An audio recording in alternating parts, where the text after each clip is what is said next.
Okay. All right. I call to order meeting of the Hartford Selectboard at 6 p.m. on June 10th, 2025. We will start with the Pledge of Allegiance. Is there anybody in the room who would like to lead us? I can. All right. Thank you, Mike. I pledge allegiance to the flag of the United States of America and to the republic for which it stands, one nation, under God, indivisible, with liberty and justice for all. Thank you, Mike. Okay, so we will close the Hartford Select Board and open as the local liquor control board. And we have 6 renewals. Is there a member? And I should apologize. We have a few members missing for various reasons: transportation, delays, family issues, and work issues. So the 4 of us are here and ready to work. So is there any people among my cohorts who would like to make a motion for the renewals for these local liquor licenses? Reading them all? Or half of them. Or half of them. Teamwork. We can split it 3 to 3. Have you been doing them together? Like we used to do them all separately. When they're all renewals, that's been Yeah. the practice We don't do them recently. all together. All together. So I'll do it. I'll do 3 and 3 if that makes it more I'll comfortable. do the I can do the first 3. All right, and then All right. we'll do the next 3. Madam Chair, I move that the Select Board approve the renewal for Maple Street Catering doing business as Big Fatty's Barbecue at 186 South Main Street, Waive River Junction, Vermont 05001 for a first-class license, third-class license, and outdoor consumption permit. And that we approve the renewal of Red Roost Brewery at 230 South Main Street, White River Junction, Vermont 05001 for a first-class license and outside consumption permit. Finally, that we approve the renewal of Simon Pearce LLC doing business as Simon Pearce Restaurant at 1792 Main Street, Queechee, Vermont 05059 for a license of the first class, third class, and an outside consumption permit. Okay, I have a motion from Mike. Is there a second? I'll second that, Madam Chair. Okay, and Eric seconds the motion. All those in favor say aye. Aye. Aye. So it passes 4-0. And who would like to do the next 3? I can, Madam Chair. Okay, Brandon? I move that the Select Board approve the renewals of the licenses for Simon Pearce LLC doing business as Simon Pearce Retail Store at 1760 Queechee Main Street, Queechee, Vermont 05059 for a second-class liquor license. And that we approve the renewal for Simon Pearce doing business as Pontill Holdings at 1760 Queechee Main Street, Queechee, Vermont 05059 for a first-class, third-class, and outside consumption permits. And then we approve the renewal for the VFW at 92 South Main Street, White River Junction, Vermont 05001 for a first and third class license. Okay, we have a second from Mike. It has been moved and seconded. And all those in favor say aye. Aye. Aye. So again, 4-0. Thank you all. So we will close as the local liquor control board and reopen as the Hartford Select Board as there is no local cannabis control board business. We have an order of agenda. I'm going to remind people that we will start with public comment, and under public comment, individuals have 3 minutes to discuss items not on the agenda. When the timer goes off, you should wrap up your speech, address the board as a whole, and refrain from any personal attacks. And so when we get to the rest of the agenda, remember that under the rest of the agenda, public comments are limited to 2 minutes. Should be germane to the item being discussed, must refrain from repetition or speech that is irrelevant to the business of the agenda item. Okay, so thank you. And we will start with public comment. So Kim just walked in. You're on. Please tell us your name and your residence, please. Hello, my name is Kim Souza. I live in Hartford, Vermont. And my apologies because I did not read through everything, so forgive me if I missed this already, but I was curious about status of the fair and impartial policing policy, just if there's been any update. And also if there's been any word back from the Department of Taxes about the outreach on the local option tax. I know we're not Sorry. necessarily engaged in dialogue, but I'm happy to answer the questions briefly. Please do.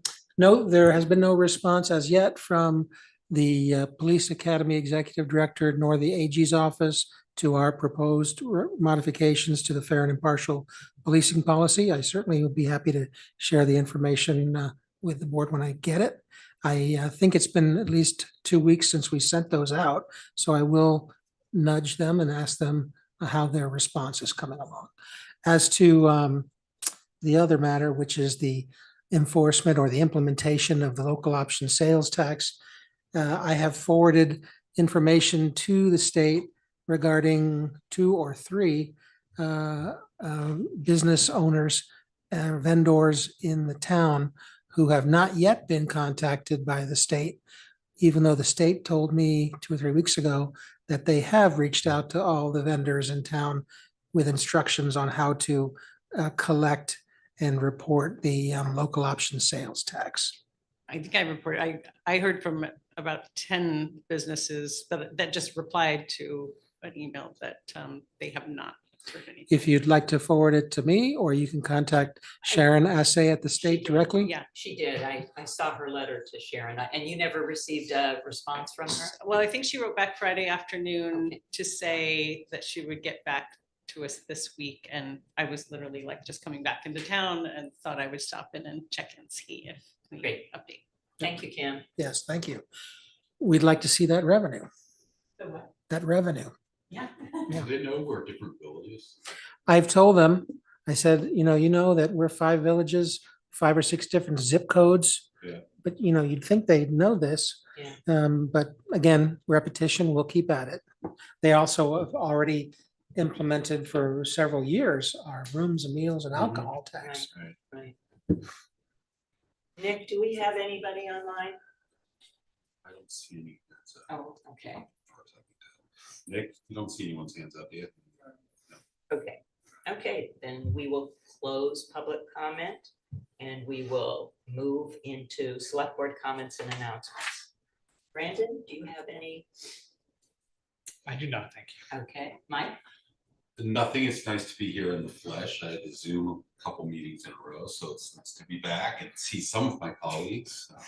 One day I'll be here when we have full participation. Great, thanks, Mike. Eric? Thank you, Madam Chair. I do have some comments. June 5th was World Environment Day, and in the recent past, this is the day that the Global Footprint Network has chosen to announce Earth Overshoot Day for the current year. According to footprintnetwork.org, quote, Earth Overshoot Day marks the date when humanity's demand for ecological resources and services in a given year exceeds what Earth can regenerate in that year. We maintain this deficit by liquidating stocks of ecological resources and accumulating waste, primarily carbon dioxide in the atmosphere. Earth Overshoot Day for 2025 is July 24th. July 24th is the 205th day of the year.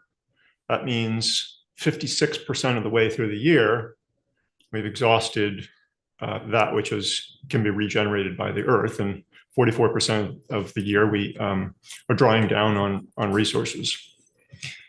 Every day after July 24th this year, humanity is an overshoot, living beyond the capacity of our biosphere. Thinking about overshoot in banking terms, that is, in terms of principal and interest, might be helpful. Before Homo sapiens and right up until modern times, excess interest was added to principal, and the principal grew each year at a global level on average. Beginning around 1971, this trend changed. Since then, each year, humanity has used all of the interest and has dipped into the principal. With less principal, degraded principal, and the continuous growth of humanity's footprint each year, we dip deeper into principal, and the problem is compounded. So I want to keep it brief just to continue the flow of the meeting, but so that I'm not ending on the worst of worst points. There are things that we can obviously do. And so in the future, maybe I'll make comments about leverage points in systems. Leverage points are places where in complex systems where small changes can produce big results. Oftentimes we identify leverage points and then we push in the wrong direction. Traffic is a great example of one. We're like, hey, we have traffic congestion, so we widen the lanes. In the future, which maybe I'll make comments about leverage points. The other area of interest to me is multipolar traps and multipolar binds, which are part of game theory. And multipolar traps are sort of the tragedy of the commons is one primary example, where we're all out for our own self-interest, whether we're a nation or an individual or a state or a town, and we're all sort of trying to keep up with the Joneses, so to speak, and doing things that we don't want to do. Arms races are a good example of this. The opposite would be multipolar binds, where we enter into treaties or agreements and say, I won't do it if you won't do it. And we have a way of sort of de-escalating that which is going on. So anyway, Earth Overshoot Day, you can find more information out about it on footprintnetwork.org. And the trend line is, it's flattening a little bit in the past years, but it's been steadily getting worse and worse since 1971. Thank you. Thank you, Eric. Okay, and I have nothing to say at this point. So we will move on to appointments, and we have two new appointments. The first one is to consider the appointment of Justin Ryder to the Climate Action Steering Team for a 3-year term beginning June 10th and ending June 9th. And Justin, would you like to come up and tell us a little bit about yourself? And if anybody has any questions, then you're in the hot seat. Of course. Thank you. Good evening. Good evening, everyone. My name is Justin Ryder. I hope you can consider my qualifications to be part of the cast to be meaningful. As far as my relevant work experience is concerned, I've been in property and casualty underwriter for the last 7 years. Insurance in general. I have worked for insurance for the last 10 years, and I also have some work in social services for the past for 3 years roughly. Specific to my current experience that would be helpful to the position, I do have to look at risks that are in wildfire, brush fire areas, and plan accordingly for them, which would be helpful in terms of perhaps town climate resiliency. I'm also in a position to make quick decisions and analytical ones with only the facts laid in front of me and be able to make the best best decision possible. I also, I think in any position, it's important to be empathetic as possible, as well as being considerate towards the resources that are available to make effective changes within the township and foster a collaborative communication style to assist in accomplishing the climate action steering team's objectives. Beyond that, personally, I have a passion for environmentalism and sustainability. I have a large garden, solar panels, and we're looking to rewild areas of our garden and yard. I also have been a part of many tree planting sessions in the town that I lived previously, as well as this town. And I've planted dozens of trees and with the township, and then also in regards to our rewilding project for that town. I have really enjoyed my time so far here in Waive, Junction. Been a resident for the last 1.5 years, and I was just hoping that I can make an impact on our town. Thank you, Justin. Thank you. Are there any questions for Justin? Thank you, Madam Chair. Justin, thanks for stepping forward to volunteer. I guess the question I would have is, what is CAST currently working on that you want to throw your weight behind? Or what are they not working on that you want to throw your weight and initiative into? Of course. I would definitely like to review and learn more about options relating to the weatherization program. I know the Energy Commission is also working on that, but that was talked about discussed in the last meeting. I know that there's also being work done with regard to the what terminology is escaping me right now, but there's an energy project that's happening in the township for Thermal energy. Thermal energy, yes, thank you so much, I apologize. But yes, I would like to learn more about that and step into that project more. Really anything regarding promoting native plants as a way of rewilding certain areas.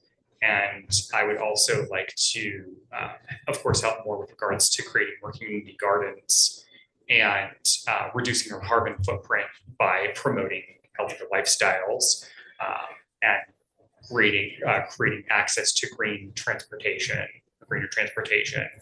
and other more friendly methods of power generation. Great, thank you. Thank you, Justin. Okay, I'll take a motion for Justin's appointment. Madam Chair, Brandon, I'd like to move that we appoint Justin Ryder to the Climate Action Steering Team for a 3-year term beginning June 10th, 2025 and ending June 9th, 2028. do I have a second? I'll second that. All right, thank you, Eric. So it has been moved and seconded. All those in favor say aye. Aye. Aye. So again, 4 zips. We are on to Katie. You are considering being appointed to the Sister Cities Committee for a 3-year term beginning June 10th, 2025 and ending June 9th, 2028. And 2028. So far away. it'll go fast.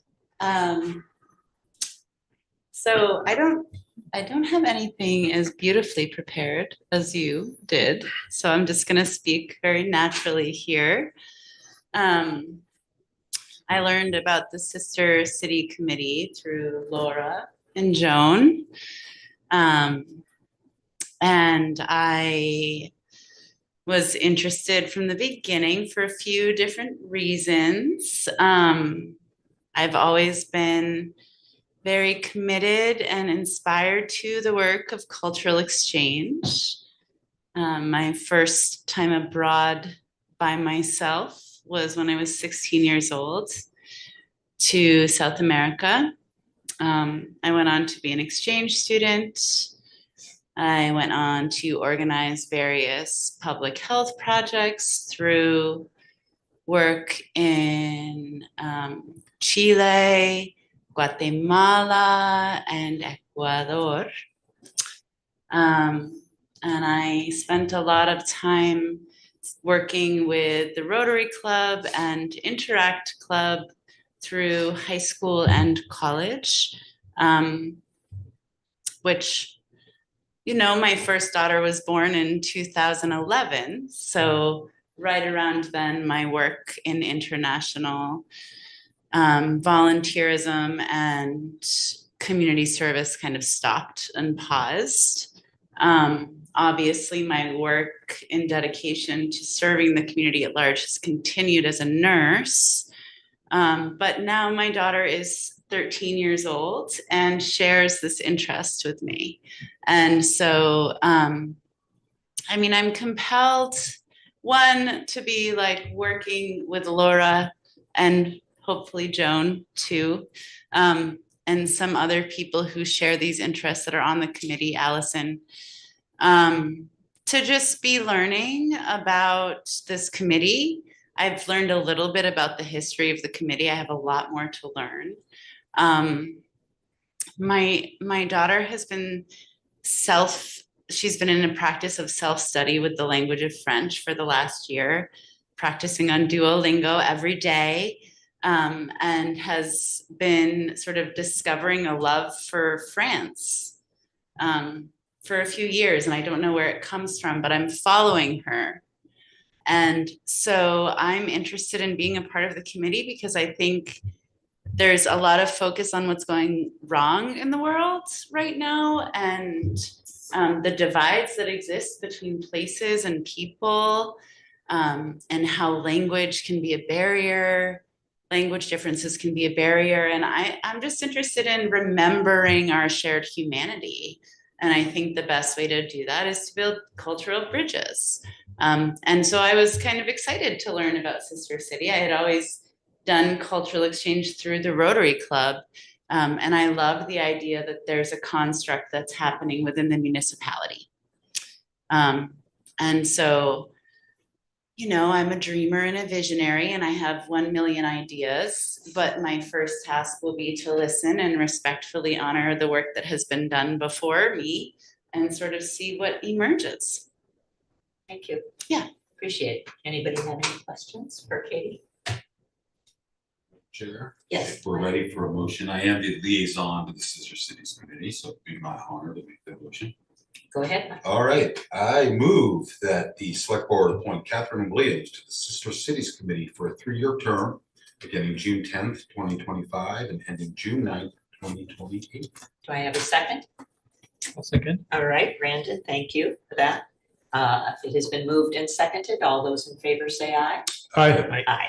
So Thank you. Thank you. congratulations to We'll be both inviting you and to Justin. some fun. Okay, so town managers report. Yes, thank you, Madam Chair. Negotiations with our clerical workers union are ongoing. We had another session Friday, June 6th, and there'll be another one tomorrow morning. There will be a staff appreciation party or dinner Thursday of this week to let staff know how much they are appreciated. This will take place here in Queechee at the Vins Complex. I can confirm a couple of select board tours. On Thursday, June 12th, there'll be a tour of the DPW facility at Airport Road from 8 to 9 in the morning. And on Monday, June 16th, there'll be a tour of the Public Safety Complex on the VA Cutoff Road from 3 to 4:30 p.m. Town offices will be closed on Thursday, June 19th, in observance of the Juneteenth holiday. I wanted to mention a few things that have been reported by staff. First and foremost, the notation from the clerk's office that with a heavy heart, they share the sad news of the passing of their dear friend and colleague Sherry West on May 22nd. After 18 years of service to the town as town clerk, she was a remarkable woman, co-worker, and cherished friend. And if I could ask for your indulgence just a moment, I'll read a resolution or a statement, I should say, from the Secretary of State's office. It is with great respect and admiration that we present this award certificate in honor of Sherry Ann West, recognizing her nearly 2 decades of dedicated service to the town of Hartford. Her legacy is one of exceptional dedication and service. Sherry's work in the Hartford Town Clerk's office went far beyond administrative duties. She was a passionate steward of the town's historical records. Her love for genealogy and commitment to preserving archives helped countless residents uncover their family histories, connecting them to their roots and enriching their lives. Sherry's kindness, dedication, and eagerness to lend a hand made her a beloved figure in the community. Her efforts ensured that Hartford's history was not only preserved but celebrated. Sherry demonstrated a genuine commitment to the people and history of her adopted Vermont home. In presenting this award, we express our deepest gratitude and respect for her extraordinary service, knowing that her significant and enduring influence on Hartford will always be remembered and cherished. Sincerely, Sarah Copeland Hanses, Vermont Secretary of State, and that accompanied a certificate.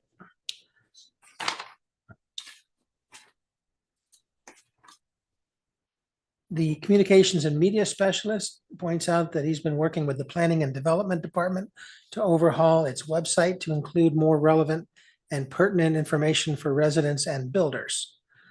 And he's been gathering photos and video of the law enforcement torch run for the Special Olympics that was recently held.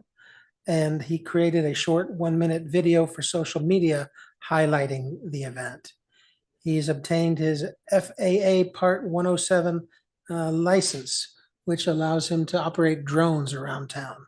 So if you see a drone flying around, JD may be watching.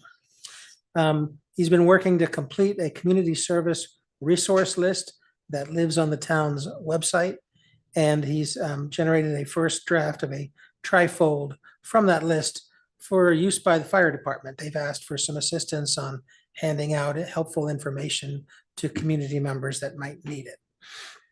The Environmental Sustainability Coordinator notes that Dartmouth's Culvert Crawler Project is making progress in Hartford. This program will allow residents to report problematic culverts in an effort to avoid flooding and erosion issues. Hartford staff have been meeting with Dartmouth researchers to discuss creating the app, and Dartmouth is currently looking for volunteers to help with testing out the app and reviewing the instructions on June 24th. If you'd be interested in participating in this beta testing process, please contact Dana Clausen at the town offices. The assessing department points out that they've been working with Tyler Technologies, having scheduled and completed grievance hearings. They're all now closed, and Rick, our assessor, is working on reviewing recommendations and making final determinations. The Department of Public Works notes that road paving is complete for fiscal year 25. Paving projects with the exception of shoulder gravel and line striping. There's a report from the fire department, more specifically probably the fire marshal, that the Cumberland Farms property has been experiencing some landslide effects recently, and it's become worse this last week due to rain.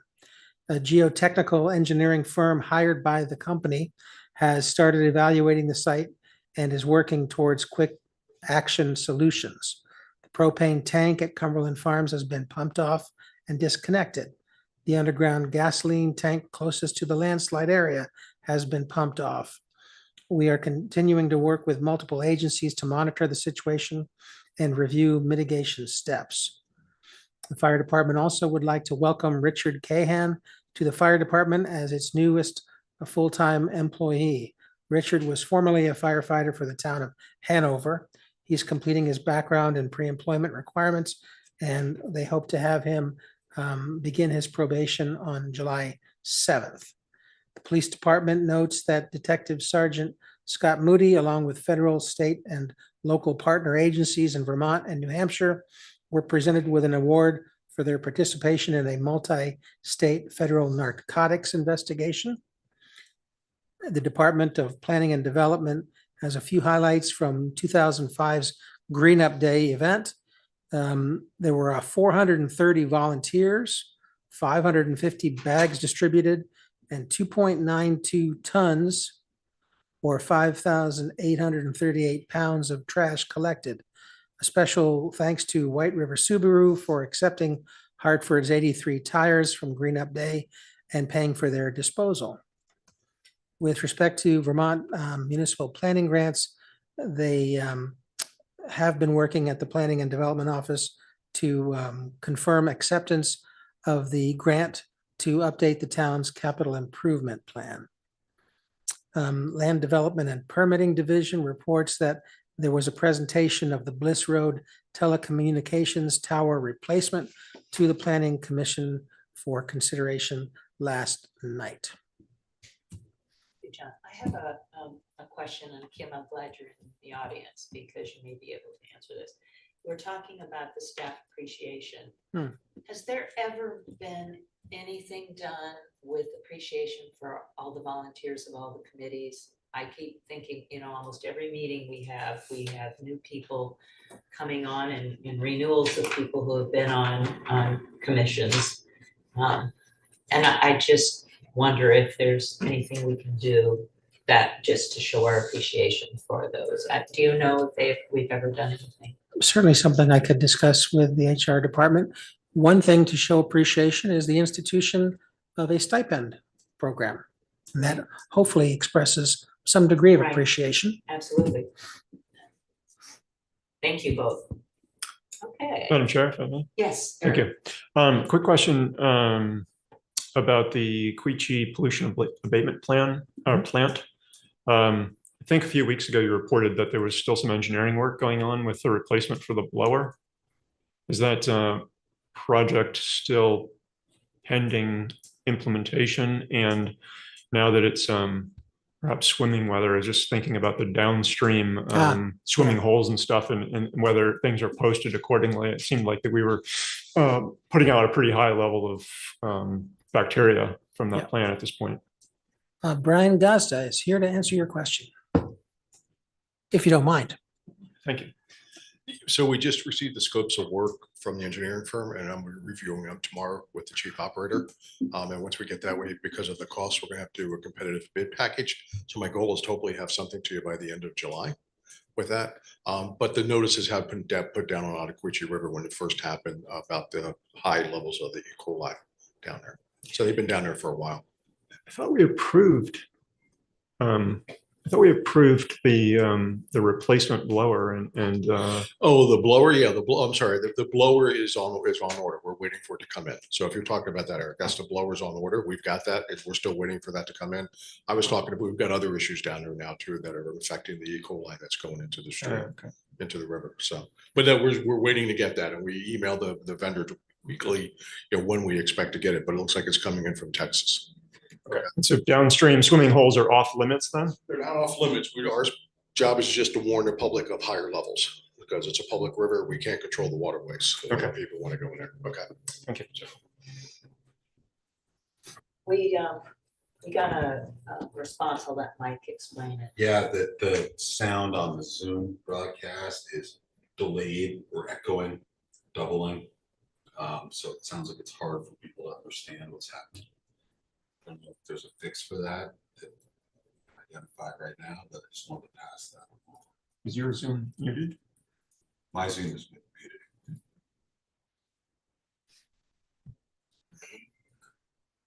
Okay. All right, so then we will move along. Thank you, John, for the significant activity reports. And we will move to board reports, motions, and ordinances. And our first agenda item is update from the community nurse. And I do believe Chief Cooney is online as a participant. Is that right? Yes. He is online. Very good. I left my work phone in the car. Does anybody have the Wi-Fi password off the top of their head for this thing? Nick, it's better now. By chance? Hartford guest 25, I believe. Capital H Yes, capital G, I believe. and capital G. Thank you. So I thought that Chief said he would be somehow sharing the presentation from his Zoom. Wonder if Chief Cooney's available to chime in. He is unmuted. So we could bring him over. That pastor did not show. Can you guys hear me now? Yes. Okay, perfect. Let me bring Katie's. I'll need permission to share too.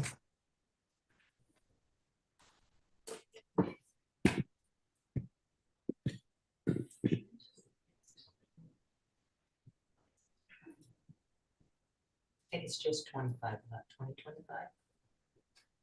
That's what you were saying earlier. It's not 2025, it's just I 20. had to use it. Oh, you had to leave, okay. Yep. Okay, can everybody see the PowerPoint presentation? Yes, Yes. thank you. Okay, good evening, everybody. First, let me apologize for not for having to join remotely tonight. I'm just getting over a recent illness and didn't want to share that with you.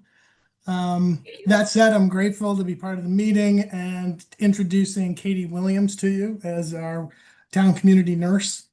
Many of you may know Katie from her time, well, recently, now that you've put her on the Sister Cities Committee, but also she was previously the town nurse in Heartland, and she played a key role in helping me develop what a community nurse program for Hartford would be. And when our initial candidate for the position backed out, I was both surprised and delighted to have Katie step forward as that individual. So she's been serving with us since January. And this evening, we're pleased to present kind of a 6-month review of the progress of the program, and happy to answer any questions you might have afterwards. So here's Katie to take it from here. And Katie, you can just let me know when you want the slide advanced. Okay, thank you. Thanks for showing up virtually. I'm curious, how many people also are on Zoom? Is that We have 11 participants. okay? Which is a reason to stay close to the microphone if you would. Okay, thank you. Great. And I should generally be looking all around. Is that right? Okay.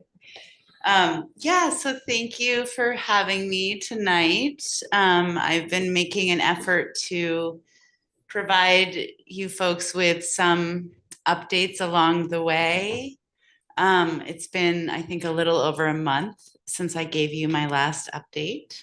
So I think the goal for today is just acknowledging we're about 6 months into our first year, and wanting to share some of the story, excuse me, and how we've been doing, and maybe starting to identify like maybe where we're going or where we want to be going.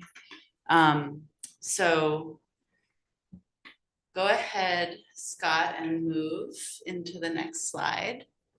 So we sort of have broken this down into like 2 to 3 phases.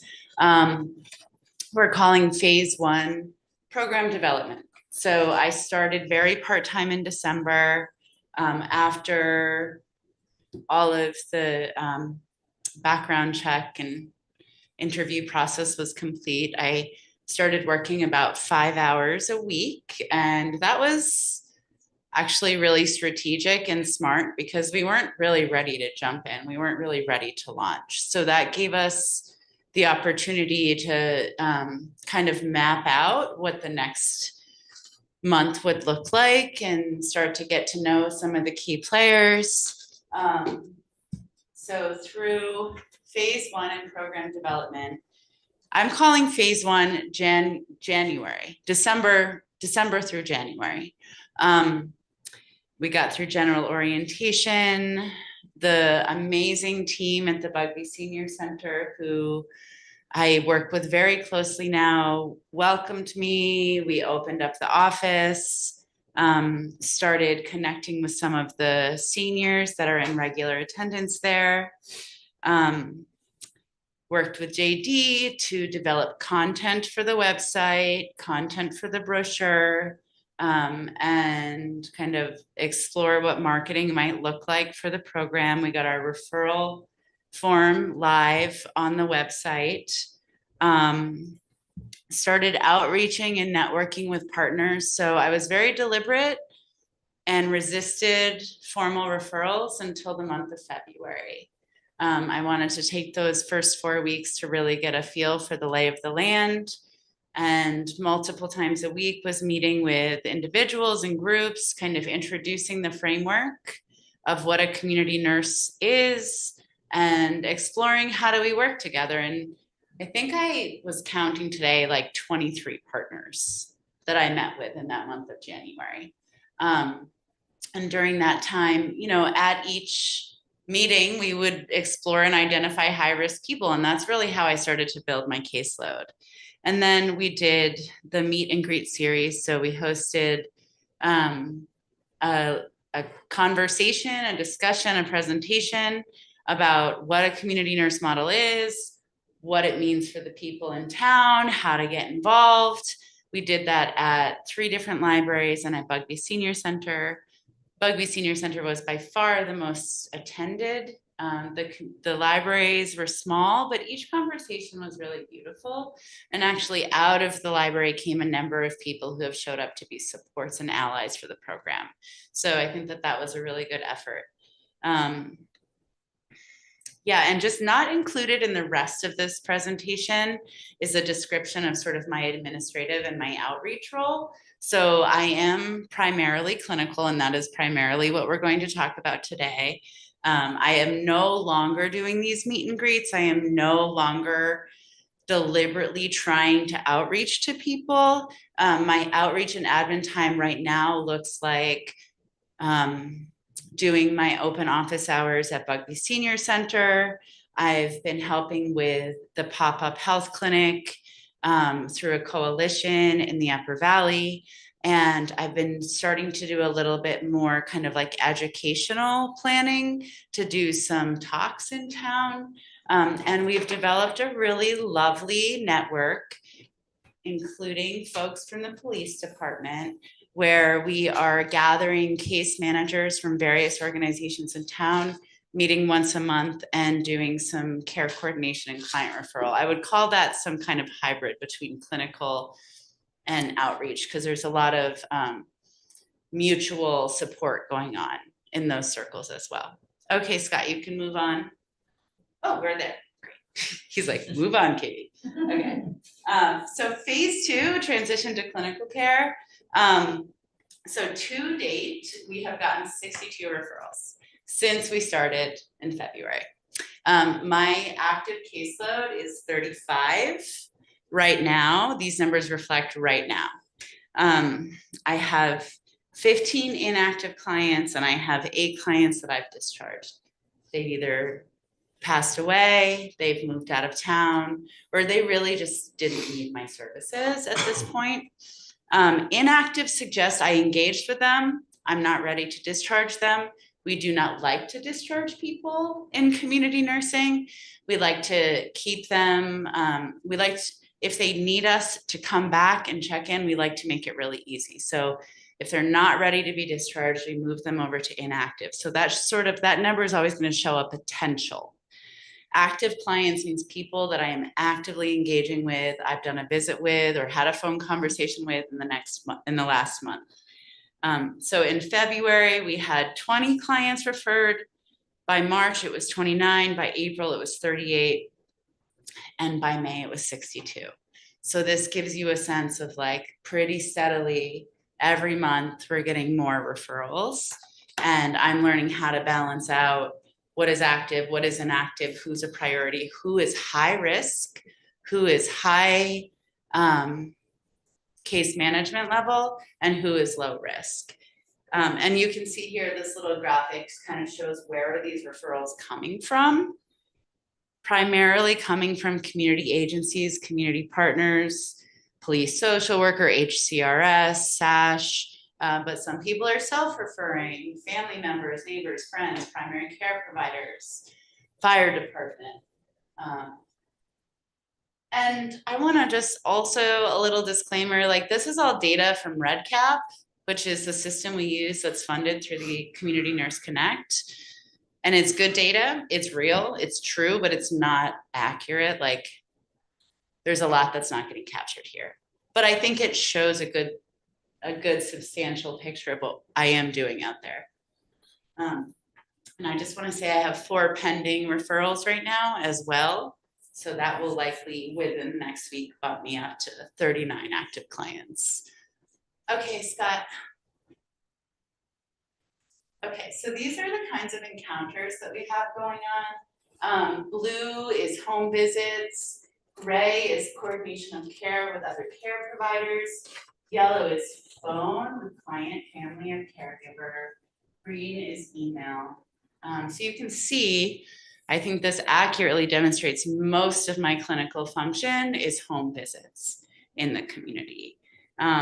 So 68 home visits, 26 care coordination meetings, and phone calls are really hard to capture. But I think that this graphic kind of conveys like what fraction of my time is being spent where. One thing I will say that I am not capturing in RedCap is the encounters that I have in my open office hours at Buckby Senior Center every Friday from 10 to 2. Sometimes I do meet one-on-one with a client. I do capture that. Somebody who's already enrolled in my program, but there's a lot of passive support that's happening with people that are there. All right, go ahead on to the next. Okay.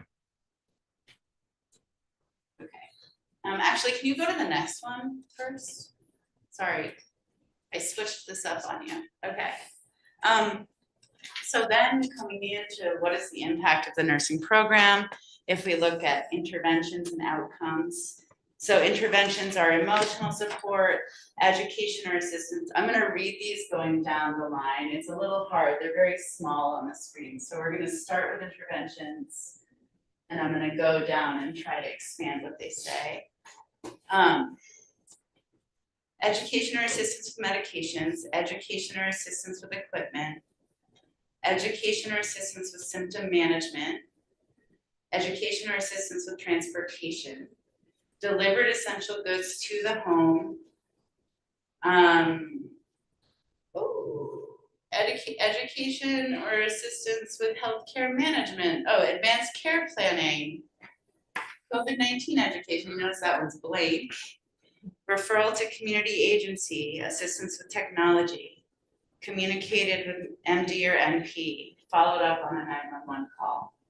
So those interventions are just kind of, they're broad, they're not pointing to the specific story, but I think that they're at least starting to give some numbers what we're doing out there. And then looking at outcomes, prevented hospital ED visit, reduced anxiety for caregiver, reduced social isolation. I can't believe reduced fall risk is 0, because I think I do that at every visit. Improved understanding of medications, able to remain safely at home, advanced directives completed, transfer to alternative living, and connected client with primary care provider. Again, I'm basically just reading the slide at this point, but just wanting to draw on impact. Okay, let's go to the slide before this. So this to me is a really valuable slide, looking at the nursing problem list and social risk factors. And it's going to help me segue into kind of like what is emerging, what am I seeing, what are the patterns that I'm identifying.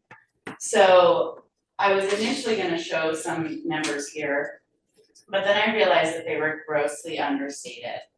And when I went back and kind of reevaluated my client profiles, I realized that of my 35 clients, all of them have at least. Katie? Yes? Yes. Thank you.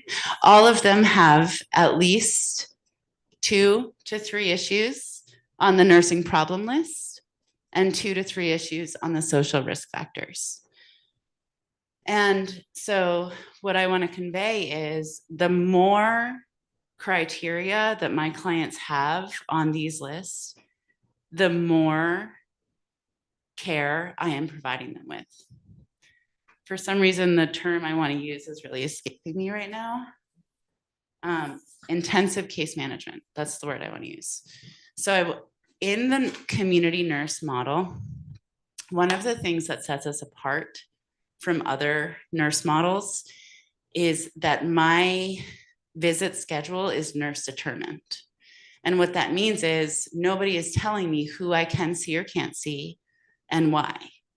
And that's really awesome because I can provide individualized care. I can meet people where they're at. I can build trust slowly, make impact slowly. It's also hard. It is also really hard to know how to discern who needs to be my priority today. And so I am providing right now, of my 35 people, I'm providing intensive case management to 8 people.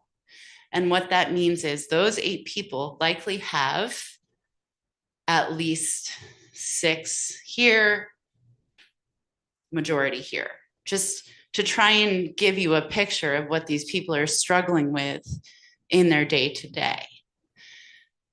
Intensive case management means I'm doing at least a visit once a week. I'm likely attending an appointment with them at their healthcare provider's office. I'm likely coordinating and attending a case conference, a care coordination meeting, making phone calls on their behalf. Intensive case management probably means 3 to 4 hours a week per client.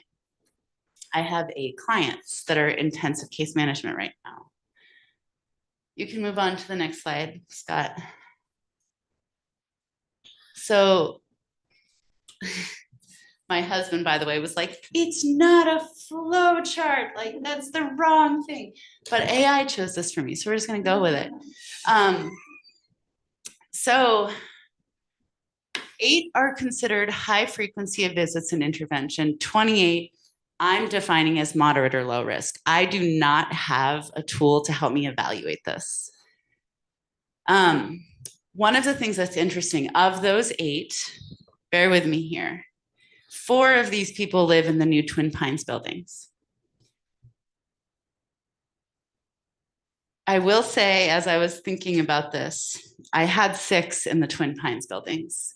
2 of them have stabilized, are connected to new resources, and I'm seeing them monthly. So we get to see this trend where you get intensive case management. Hopefully you get them hooked up to other resources and then it stabilizes. But of my 8 that are intensive, 4 in the Twin Pines buildings. The other 4, 2 live in multi-residential homes, units, and 2 live in private homes. So most of my time is being spent in multi-residential facilities where there's a lot of social determinants of health requiring intensive case management, working very closely with their team, who are all doing an incredible amount of work. But Scott and I have been trying to articulate what is the impact of these high utilization sites on the community nurse program. This is my attempt at doing that. I also I want to say one other thing. I can find it somewhere. I don't know if y'all know this, but in Hartford, according to the data census, there are 4,251 people over the age of 50 in Hartford. There are 2,444 over the age of 65. And there are 1,027 over the age of 75. I am at this point dodging new referrals. They are out there. I got the 4 pending referrals that I have right now are from Twin Pines, and they're all self-referred. It's going well. People like the community nurse model. They like it. So in terms of emerging needs,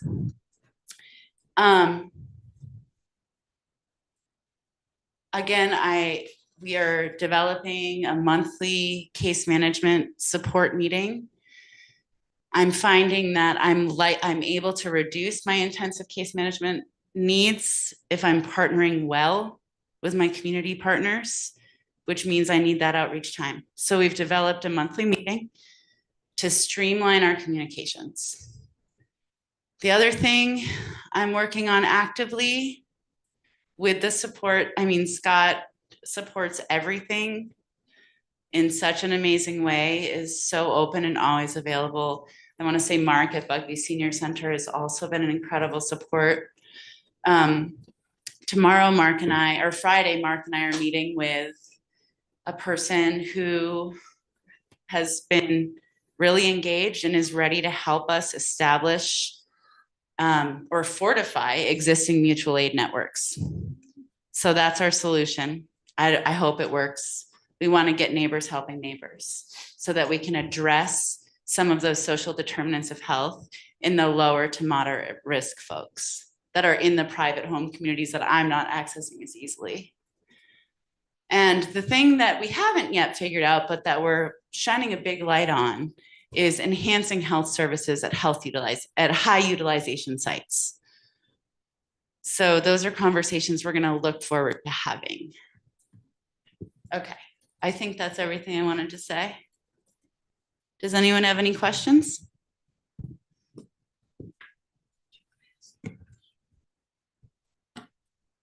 recommended. Sure. Yes, hi. Of 1 second, Scott, could you please stop sharing the screen now? Thank you. Thank you for your presentation and the information. It's been really valuable, and it seems as though quite a lot of community members think your work is very valuable. So thank you for that. I made note of the rate of new client acquisition by month that you mentioned, and it just keeps increasing. It has not plateaued yet, or maybe it's hit a plateau, sort of an artificial plateau, because you can't take on more intensive clients with the hours, that sort of thing. But I suppose I just wanted to ask whether there seems to be a little more demand than we're able to fulfill at this time with the current scope of this position. Yeah, I wish I knew how to answer that question. Right now, I would say the program is stable with 35 clients, with 1 nurse at 25 hours a week. And this week has been slower. This week has been the first slow week I've had in a couple of months. So I want to be really careful not to jump to any conclusions. We don't have an evidence-based framework for what does saturation look like. It's so town dependent. So I'm lucky to have a supervisor who's like really careful, who's tracking, checking in, you know? I will say that one model of nurse case management, long-term nurse case management in the state of Vermont that does have some data suggests that a full-time nurse who provides intensive case management should not carry more than 25 clients at a time. But I'm not providing intensive case management to all of my clients. So you have to take that into consideration. Yeah, I'm not sure how to measure that, but it's steadily growing, and I anticipate it will continue to grow. And I anticipate we'll need more nursing time. Just one quick follow-up, which is, are these folks who are getting intensive case management, clearly there's a need for it if you're choosing to provide it, are these folks people who would not be getting this kind of care if not for your input, the town's input?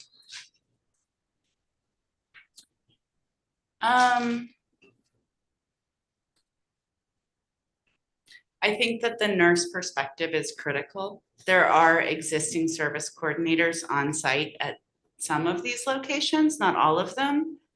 There are multiple multi-residential communities in town. I had no idea. And they have various different property managers. There are some service coordinators on site at some of these locations. And I think that they're getting a lot of benefit from those. But nobody knows how to coordinate healthcare like a nurse does. I mean, they're helping with all of the other things that are also critical. But I think a nurse provides a unique perspective and can engage in a way that other people can't. Just like they can engage in a way that I can't, with compatibility. Yeah. Thank you. Anybody have? Katie, it's Scott. I didn't know if you wanted to touch on, you and I were speaking about the age demographics that we were surprised of. Do you want to touch on where our age demographic seems to be landing with the highest amount of clients? Well, I don't have a good data point for that, Scott. I did talk to Kristen, and in our annual report, she's going to draw specific data. I know our median age is 71. Yeah. I know that that's 9 years younger than the average median age in community nurse initiatives across the region. So we definitely, our median age is persuaded by a younger group. But I will say, just anecdotally, like a lot of my high intervention folks at the Twin Pines buildings are younger than 60.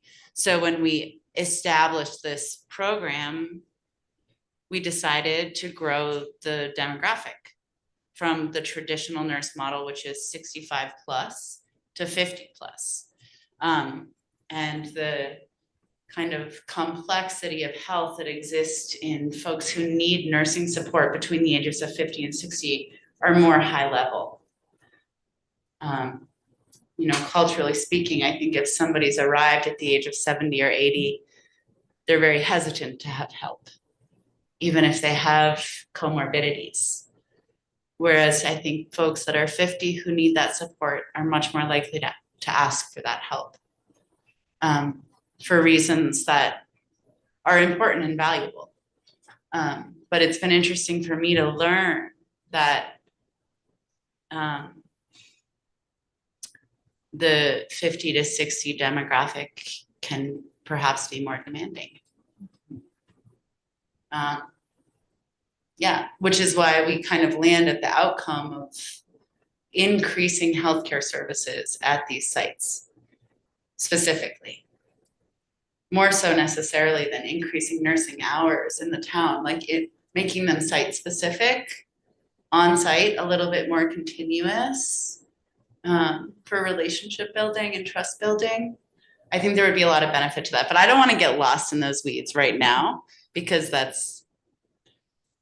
I think we'll have better data in 6 months that will help us draw better conclusions. We're only a few months in. Eric, you had a question for Kate? Thank you, Madam Chair. Thank you, Katie. Thanks for doing this work, and thanks for your presentation, and thanks to Chief Cooney as well. You saved kind of what I was listening for until the very end. I think the quote I wrote down was fortifying mutual aid networks. And that maybe seems like the key to sustainability in the future here.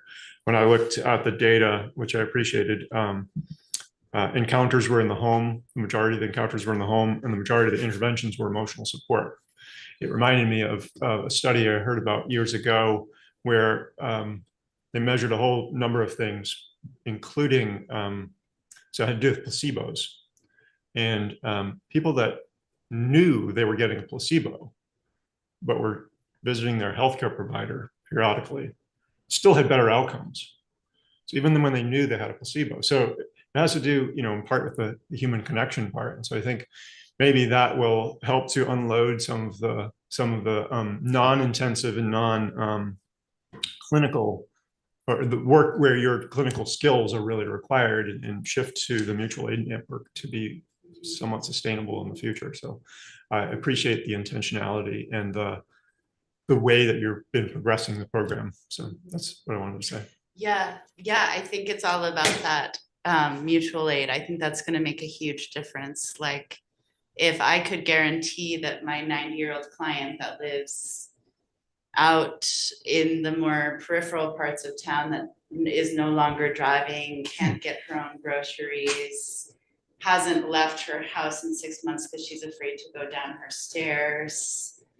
If we could get her just moving like a little bit and get her some nutrition and get her to the store to get some groceries, the risk level is going to drop down substantially, right?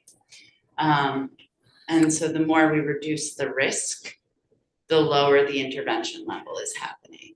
And so we can frame it out like that, but I think social isolation is like proving to be an epidemic and one of the leading causes of death in our country. So I just don't know how to get people to volunteer. So we'll have to like figure that piece out. Quick follow-up. Are you planning to have a table at the block party for chance? Okay. Yeah, well, there's and a venue. I want to say Hartford Community Coalition, the Bugby Senior Center, Cover, Good Neighbor Health Clinic, and UV Strong. We have multiple organizations, and I have a list of 30 people that came out of the outreach groups where I was talking about this initiative, who are all interested in, one, supporting through funding, through training infrastructure and marketing, and people who are ready to sort of hit the ground running. It's just a matter of organizing it. And so we've been building a lot of momentum around this, which is why I felt confident putting it on the slide. I'm meeting with a retired physical therapist on Friday. Her name is Jennifer Kravitz. I didn't tell her I would be naming her today, but she's been interviewing mutual aid networks all over the country over the last month and is sort of putting together a proposal. So we're taking that very seriously and we're hoping to build something. Great, thank you. Thank you, Katie. It's very impressive. So we thank you for your service and. Yes, of course. Thank you for creating the program. I just had, I don't have a question, I have a comment, but having had a parent who would have benefited greatly from this when they were living alone, I think it's a wonderful, it's near and dear to me. So thank you very much for everything you do. You're welcome. Yeah, thank you. Takes a village. Brandon?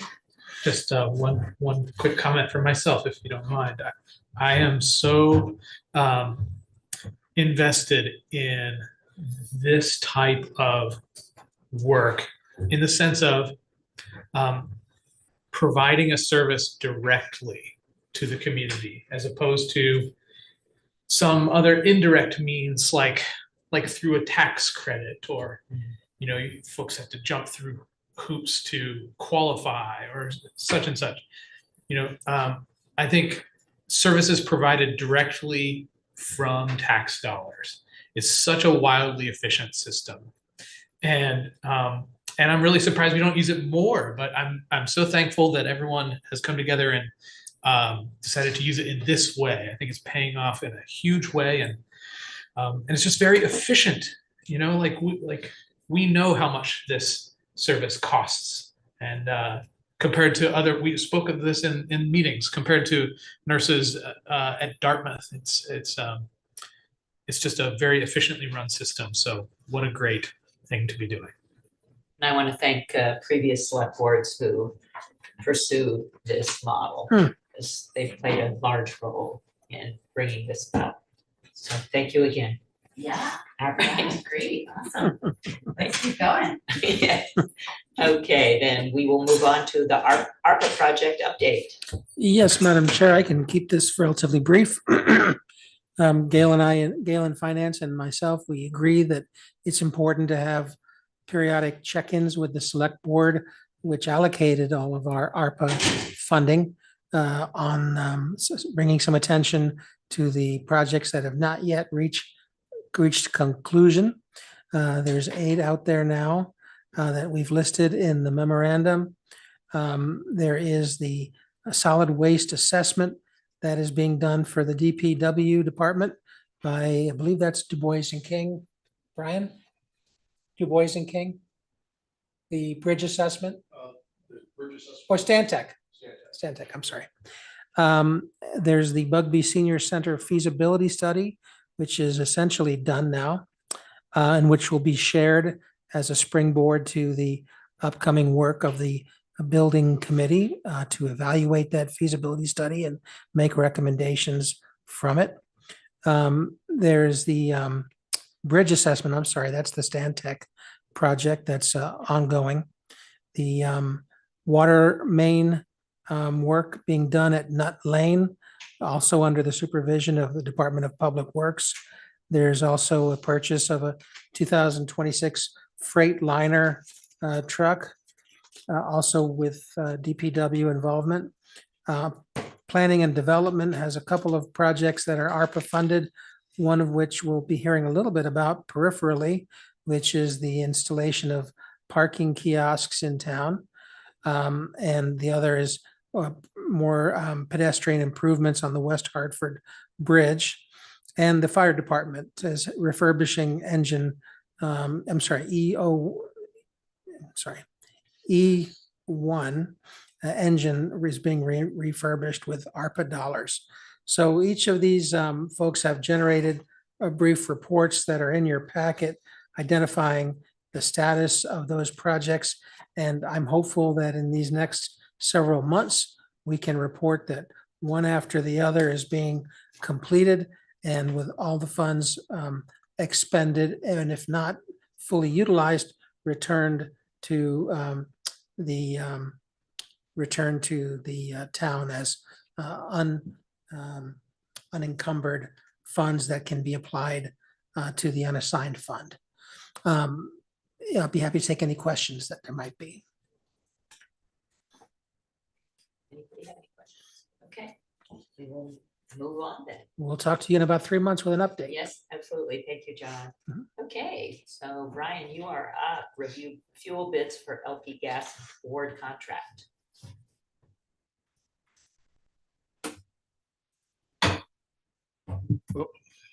Cables out. Let's connect everything. Good evening. These are 2 annual RFPs we put out. I think the first one is the heating fuel. Is that We've got the fuel bids for LP gas. the first one? We put out for the patrol propane gas, LP gas. We had 2 vendors. Dead River, who's had the contract for both heating fuel and propane for the last several years with us. And we had Simple Energy apply also to put proposals in. They were split. The propane's a little bit different, as you know. If you have a propane tank, if you change vendor, they have to swap out the tank. So within my bid documents, I put that all in there, give them that option with that. I think that's one of the reasons I don't think Simple Energy was too upset in not getting a propane, because there's a lot of work with that. So with that, it came in a little bit higher than last year for the pricing of that, but it fluctuates on a daily basis. Dead River actually sends me propane pricing every day. As a commodity, it goes up and down every day. So we're locked in for the date of what we did the bid opening. They actually had to do it that day to give us the bid opening price for that day. So with that, I would recommend that we award Dead River for the propane. Okay. Is there a motion to adopt this? Eric? Thank you, Madam Chair.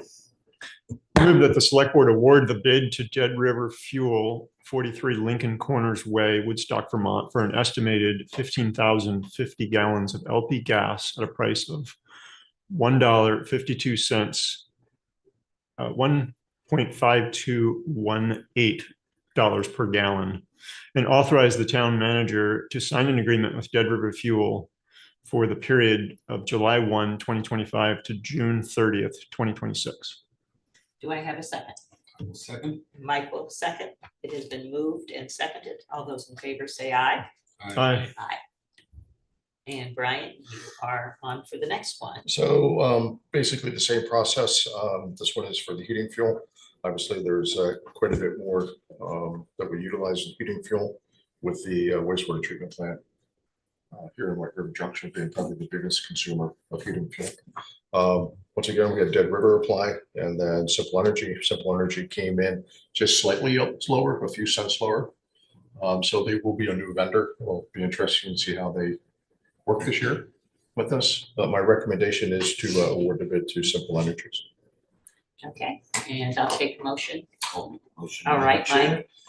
I move that the select board award the bid to Simple Energy Partners LLC, 162 North Main Street, West Lebanon, New Hampshire, for an estimated 26,050 gallons of number 2 heating fuel at a price of $2.6550 per gallon, and authorize the town manager to sign an agreement with Simple Energy Partners LLC for the period of July 1, 2025 to June 30, 2026. Do I have a second? I'll second. All right, thank you, Brandon. It has been moved and seconded.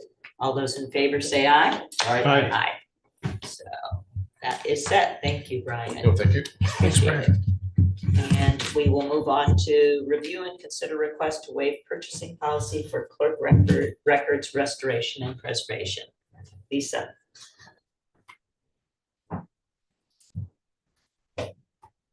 Evening, everyone. Won't bore you by reading the memo. I'll just give you a quick recap. So every year or every other year in most recent history, we send out restoration projects. And as I noted in my memo, when I started in 2018, the town manager at the time asked me to have our vendor come and review our vaults and give us a priority list, since I had never gone through that process before. And our rep at the time did a very thorough job and provided that list, and we've been working off that priority list since. Pandemic slowed us down a little bit for a couple of years. And last year, I think with 4 elections and a few other things going on in our office, I actually didn't get around to doing a project. So the project that we're proposing this year, we've never had to come before you because the dollar amount has always fallen within the purchasing policy. And this year, since we have a new rep with the vendor that we use, we had them look at the last chunk of record books that we wanted to send out. And there's a total of 13. I think the largest number I've ever sent out is 5. So that should get us back up to speed given the years that we've missed. So the estimate's considerably higher than just by the sheer volumes, not because the dollar amount is more than normal. I did a quick calculation, and from 2018 to now, per volume, we're in the same range. So for a vendor to fall in that same range is pretty impressive. They obviously break it down by volume and the condition of the volume. When they come, they open every volume, look at every single page. The condition of each one is a little bit different. So you'll see on that estimate how each one is broken out by volume. And that's because they spent the time with each volume. So the exception is for, I think there's 3 parts within the purchase policy, 3.5, 3.6, and 3.7.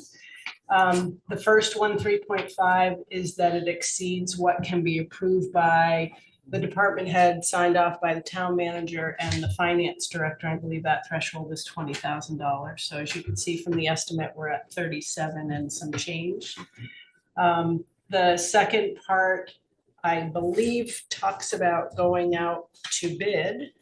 But this is what we would call a single source vendor. One, we've used this vendor long before my time here. I would guesstimate in the 20-year range. They bought out Brown River, I believe, was the vendor at the time when my predecessor was here. And she continued with CoFile when they took over and continued to be satisfied. They also provide our recording, our day-to-day recording books and paper, preservation paper, and we've been really satisfied with them. They are extremely responsive. As I said, we had a little gap this winter. We had a sales rep who experienced some health issues and has since retired. So when I contacted CoFile to get an update, we had a new sales rep who's in upstate New York, so they do cover our region. They were here within a week, and within a week of that, I had the estimate that we got. So it's that level of responsiveness, the quality of their work, the care that they take as I watch them pour through the documents themselves to see what might be involved. It goes beyond my scope of understanding, but they do take the time to talk to me about what's involved in each particular volume that's being dealt with. So I strongly urge you to allow us to continue working with this vendor. There was a question posed by a board member about who do other clerks in Vermont use? And in my 7+ years here, I certainly have had that conversation with my fellow clerks at meetings, and just, we have a listserv, so questions pop up all the time on there. And the overwhelming majority uses CoFile. I think some towns really haven't even started preservation projects. There recently, just this last 2 weeks, I think, we've seen a discussion on our listserv where people have asked, does anybody use anyone else other than CoFile? And I didn't see a single response indicating that they did. So that's part of the purchase policy. And then because there wasn't a competitive bid RFP process, I think 3.7 falls into that. I think John waived in an email the option for us to provide a written quotation. I think I read more into that than it was. We actually got the written quotation. So I put all 3 of those in there, and I'm happy to answer any questions you might have. Does anybody have any questions? I do. Just quickly, I want to make sure I'm understanding you. With these 13 volumes that you're going to pursue restoring, you said something that made me feel like that will bring us up to date? Or is it up to date for? On that priority list, Okay. By that, I mean, we've gotten all the volumes that were on the list. That would get us through all the volumes. The remaining documents that exist are the many, many volumes of grand lists. And that was the largest chunk from 2018. Those volumes were prior to the renovation of this building, it's my understanding, were held by the assessor's office. They had a vault. When the renovation was done, we gained a vault, but we also lost a lot of space. And when I talked with our most recent 2 representatives from CoFile, they indicated that preserving them in the way we have been doing it will actually take up more vault time. So I haven't quite figured out the next phase, but this would get us through every record book, okay, such as land records. These 13 volumes are actually our town record books. So that's what I meant by that. It would bring us to a place that I would feel good about, and then we'll have to explore what we can do further. I'd like to see legislation, honestly, that allowed us to digitize those records, the grand list records, rather than having to keep the hard copies. They're in every form, from dot matrix to handwritten to what we do now, which is a big binder like this. So it's hard to know how to proceed. Thank you for that. Appreciate it. Okay, I'll take a motion. Brandon? I suppose I have one other question. Sure, Thank absolutely. you. So I see in the memo that back in 2018, the company did a general assessment of what if we preserved everything, in there. And is that correct? Where they outlined it would cost $344,000? Yes. Okay. So it's not, I wouldn't call it everything, but the priority list, the things that we thought would be most important. Things that are high priority. And so prior to this contract that we're discussing, there was $32,000 worth of preservation work done. And then this would roughly double that. And so we're at something like 20%, roughly. Yeah, those grand lists came up to be well over $200,000. Okay. So I just informationally, I was just hoping to learn, what is the period of deterioration of the records that we're not dealing with, the other 80% of records that are priorities? The grand lists go back as long as grand lists were generated in the town. They're still wrapped in cellophane from the move, honestly. There are some that appear to be very fragile books, so I haven't dared to unwrap them to see if I can reconfigure how the vault storage works. But they're back as far as Hartford has generated grand lists.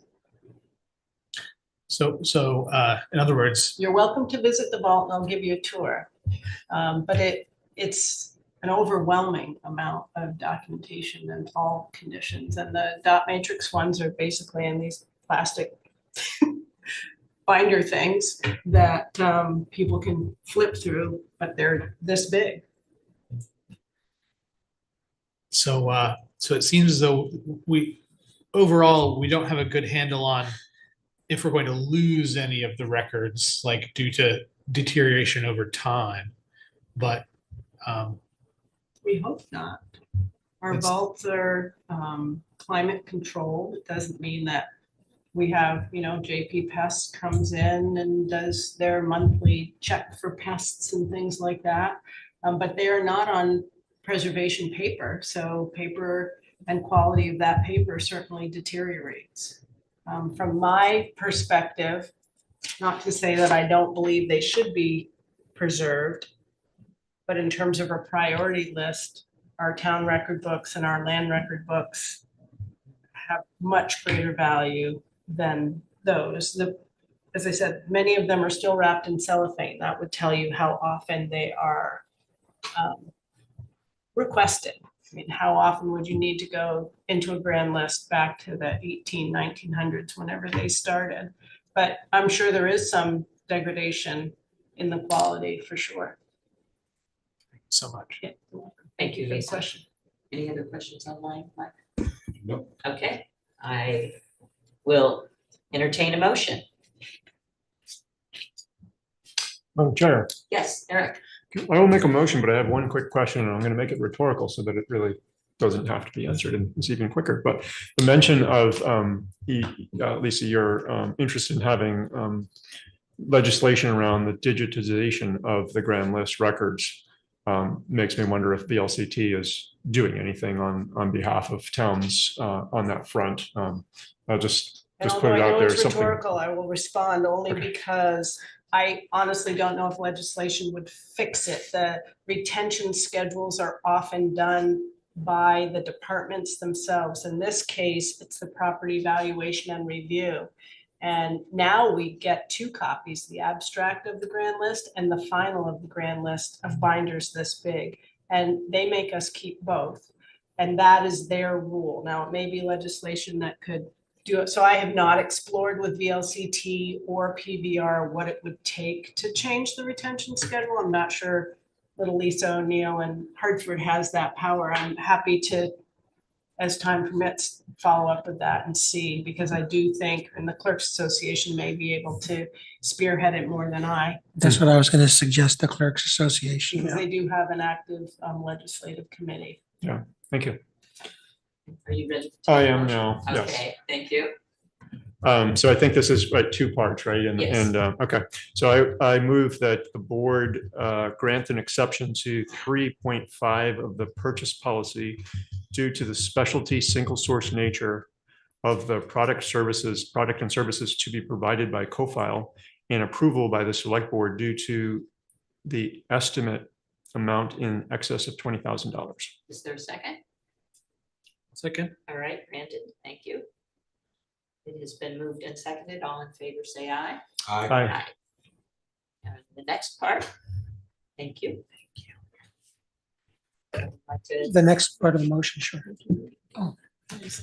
Did you have a question, John? No, I was just pointing out that we haven't covered the full amount of Yeah. the required motions. Thank you. Yes. Madam Chair, Yes. I move that the board recommend an exception to the Hartford purchasing policy, sections 3.5, 3.6, and 3.7, to enable the clerk to proceed with the preservation and restoration of the 13 volumes of town records, to include volumes 7 and volumes 14 through 25, based upon the estimate provided by CoFile, dated May 12th, 2025.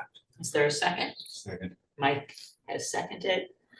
It's been moved and seconded. All those in favor say aye. Aye. Okay, then we are done with that section here, and we will move into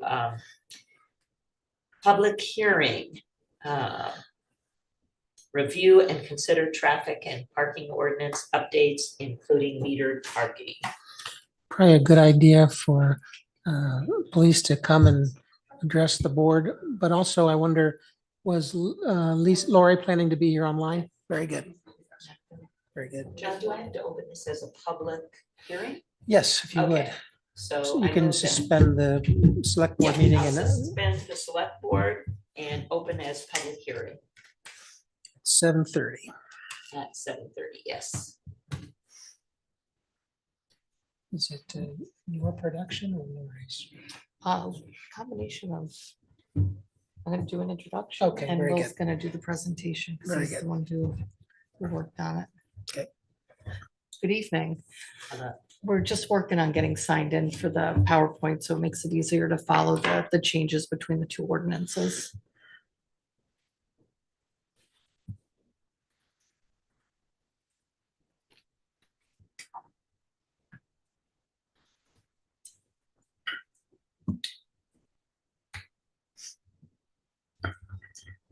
But to give a basic overview of some of the changes is that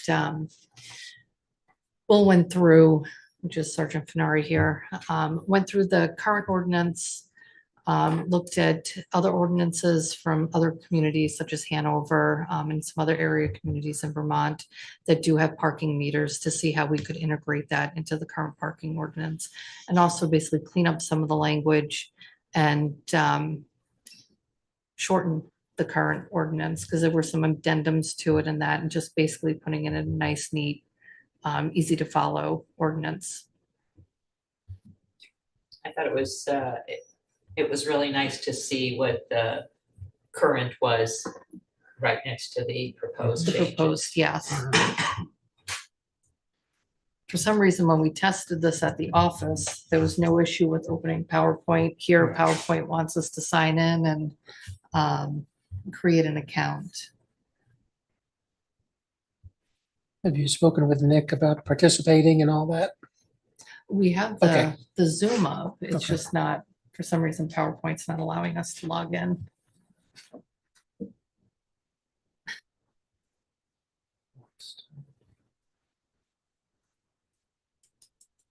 I mean, worst case scenario, we can do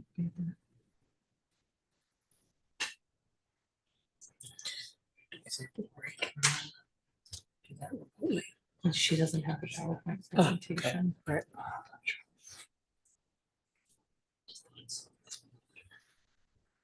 I apologize for our technical That's all right. difficulties. We had trouble a little bit earlier getting Scott coming over, so. In the meantime, how's everyone feel about this fan? I was just about to get up and Yeah, Okay, turn that back a bit. great, thank you.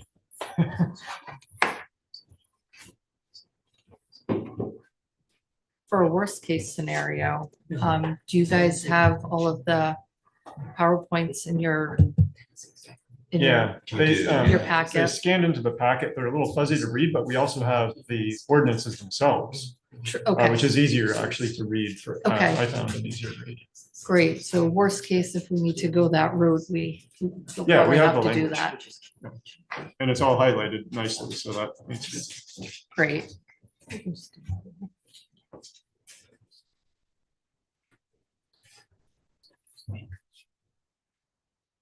I don't know. Old fashioned ways that.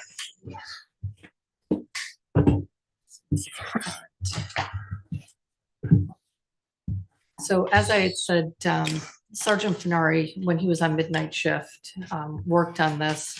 Because part of the ordinance, when you go through, you have to make sure that all the signs are actually in the places within town that it's stated in the ordinance, and that the speed limits are posted where they say the ordinance says that they're posted. So he went through and he made sure all of that stuff had been taken care of, and then worked on the changes within the ordinance. So I'm gonna let him present that because he's the best one to present it. Let me just, I didn't put all my stuff together as organized. Oh, yeah. but No, it's fine. I got it. I'm good. So, you have the presentation in front of you. We had 4 different categories. So I updated certain portions, consolidated and moved certain portions, added certain portions, and removed one minor portion. So as we move through here, you'll see, and that's something that I updated that you don't have. in Can I front of you. interrupt only to ask that Lori be allowed into the meeting?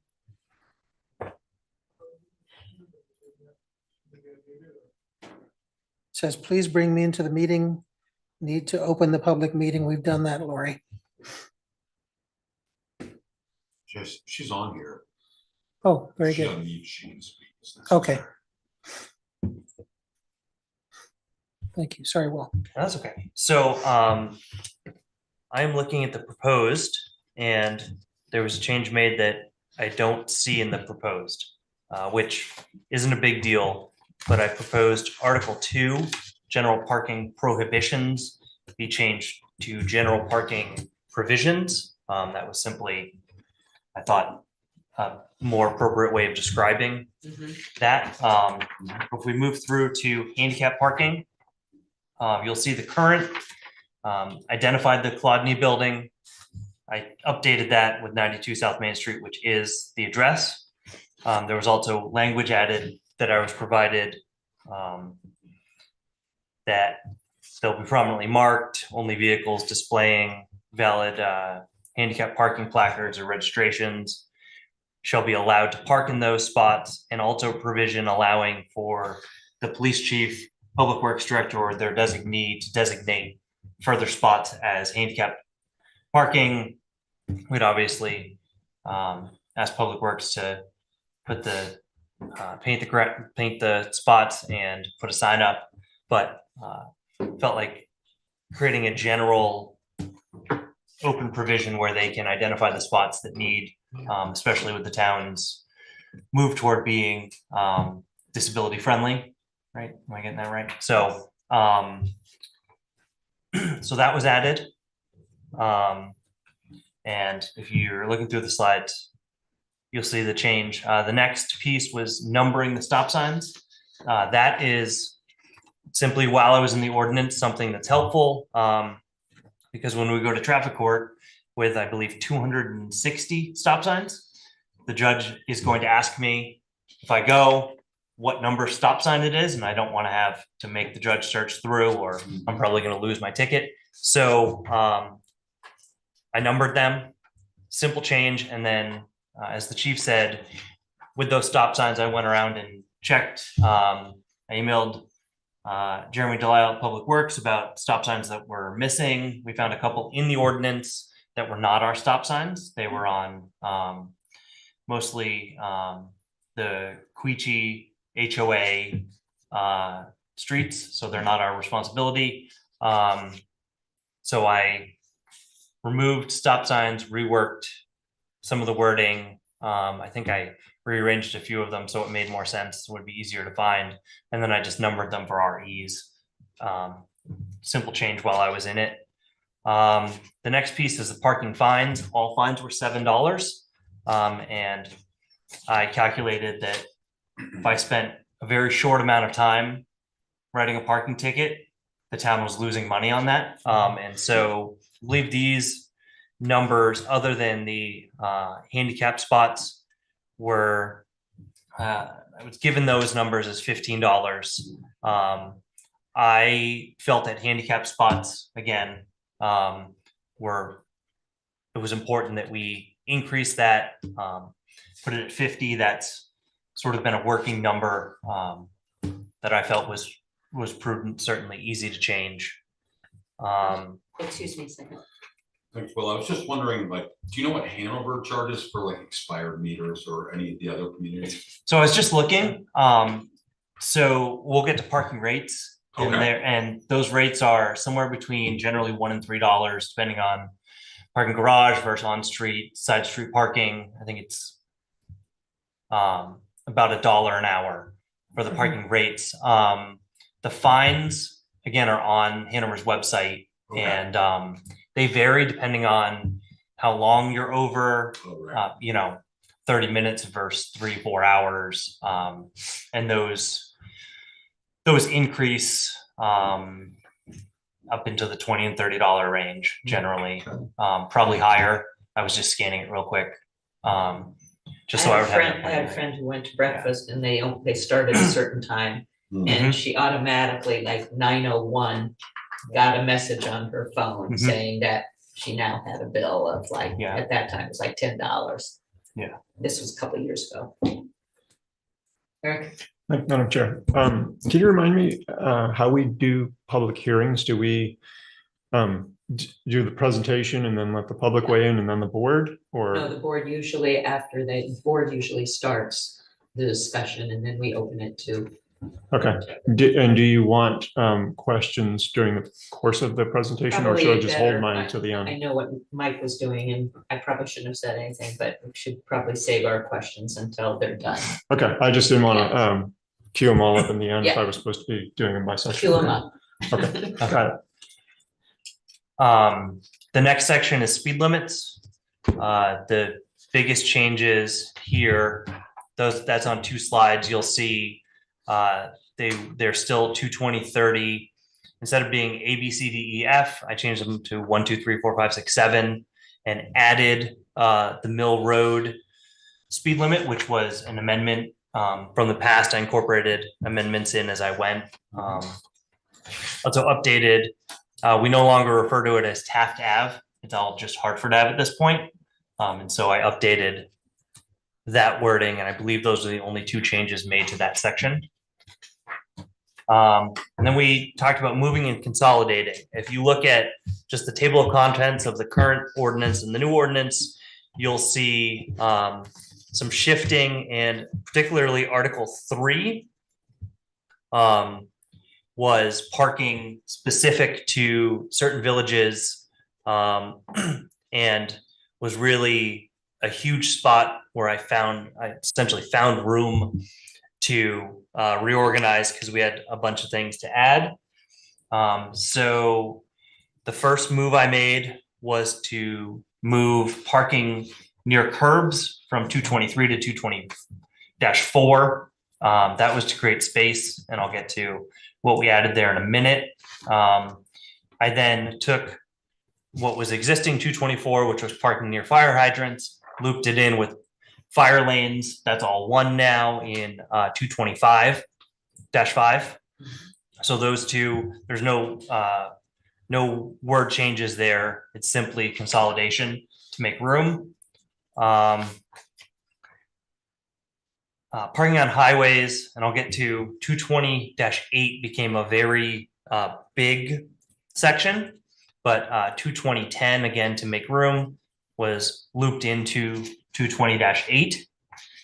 And you'll see that language in the picture right there. And then we have the other portions that were moved into 220-8, turned into no parking designated areas. And that's where you'll see 220, 13, 14, 15, 16, and 228 were all -8 were all moved in to that section. So I showed you all of what currently exists. And then if you look at the proposed ordinance, you'll see 220-8 has the prohibition interfering with traffic on highways.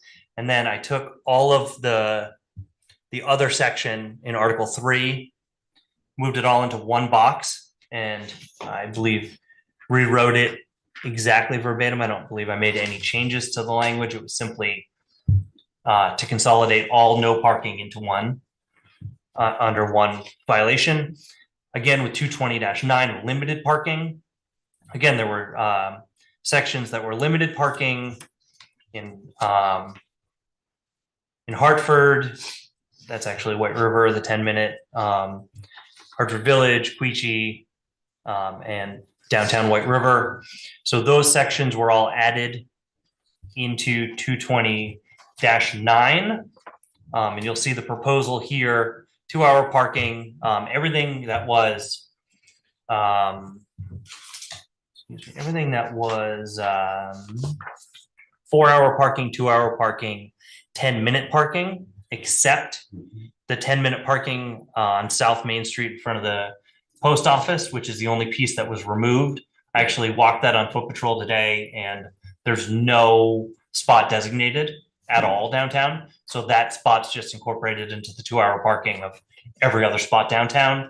And then everything on Lori's recommendation was just made 2-hour parking for ease. And you'll see that all listed here. I also adjusted the hours. They were 7 to 7. 9 to 5 is what Hanover uses. And I thought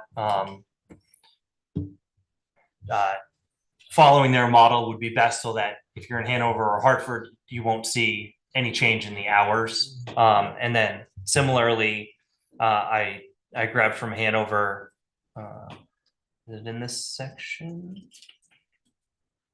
It is not. We'll come to it, but Sunday being free, that's another thing that Hanover does. And I think it will be beneficial. Reserve parking for rechargeable vehicles was an amendment. That's been added as 220-15. There's some change in language there. That's the language that was recommended when I was given all of this. And so it kind of more succinctly boils down. We no longer have to define electric vehicle in this section, and we'll come to what became 220-3, which was all the definitions. So that made this section a lot smaller, and then added, unless otherwise directed by Chief of Police, Director of Public Works, or their designee, and posted with signage. That's so that if there are rechargeable spots that are not being used in off hours, they can be rechargeable during, say, 9 to 5 or whatever the board wants, and then overnight those spots can just be used. Or, you know, Northern Stages having a concert, we don't want to see those spots go unused just because we don't have rechargeable vehicles. Moving to 220-16, that was the White River section of all of the different parking. I just turned that into just the one way. That was the bottom section. That was D in the original, the current ordinance.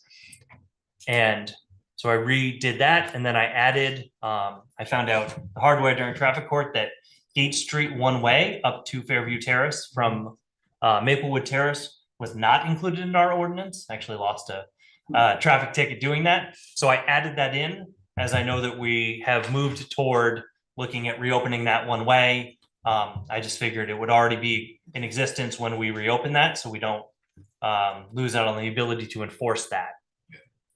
So those were all the consolidations I made. Additions were the definitions in 220-3 that you'll see right there. Some of these are, so these were all given to me, the motor vehicle one being specifically from our ordinance. Parking meter zone, we won't have specific meters. There'll be kiosks in different areas, but this is all just wording added in, and this can also strengthen, you know, there's electric vehicle in there. There's a true definition of abandoned vehicles, so we can address that. Park and rides, and we'll get to the section of park and rides in a minute. Also added into 229, the limited parking was the designated areas. In this presentation, I forgot to update the picture. South Main Street town parking lot is no longer in there. So that's also known as the VFW lot. That is not included. And if you look at it in the proposed ordinance, you'll see that I renamed Town Square. So Town Square parking lot is the parking lot across from Tucker Box downtown. And so that picture, or the image I had, I updated it in my presentation today when I realized. So those two pieces are updated, but otherwise, and then you'll see free parking on Sundays in there as well. Further making room, 220-10 became municipal parking lots and park and rides. The amendment said Wilder Park and Ride, but in order to allow for growth, we just said park and rides. All of the original provisions are in there, and these conform with what we currently have. In addition, only motor vehicles as defined in Vermont Title 23 shall be allowed to park in parking lots and park and rides within the town of Hartford. That covers us in terms of, I know we've had issues with campers and such. And so that helps us there. Moving on to 220-13, use of slugs in machines. That's if someone uses something that appears like a quarter, but isn't. If we're gonna accept money, we need to have my suggestion is we have a provision to protect us against use of things that are not money in our kiosks for trying to get past payment. 220-14 is where we're going to set parking rates, and that's an open-ended wording with some provisions on how we'll do that, so that we don't have to come back and update this ordinance whenever you feel fit to change the parking rates. And the parking rates for Hanover are easily found on their website. And so that's going to be something that you all can engage in determining the parking rates and then posting them in local newspaper and obviously on the town website, so that they're easily found. Again, the only removal I did was 2/20/13, removing the 10-minute parking in front of the post office. It's actually 2 spots. Never seen that as a problem in the 6+ years I've been here. They're not marked. I don't think anyone's over or under using that. And so I think that that's worth removing. So those are the changes I've highlighted in the current and proposed. Madam Chair, I know that you highlighted a change in wording. Yes. I had already made that change and completely forgot. I went into the document and said, Great. oh, look at that. I think it's one of the first things I Great minds realized. travel the same. And I made the change and then I completely forgot about it because I've made probably 10 iterations of this, if not more. And so the term Board of Selectmen doesn't appear anywhere. I searched again just to make I sure. did too, They've and all I been saw- changed to Select Board. So we're good there. Thank you. So questions? Questions? Eric, did you? have- Lori Hirschfield Oh, says sorry. that the host isn't allowing participants to unmute themselves. Please have them bring me into the meeting again. Sorry, I should have thrown it to Lori. Is that all right with you, Nick?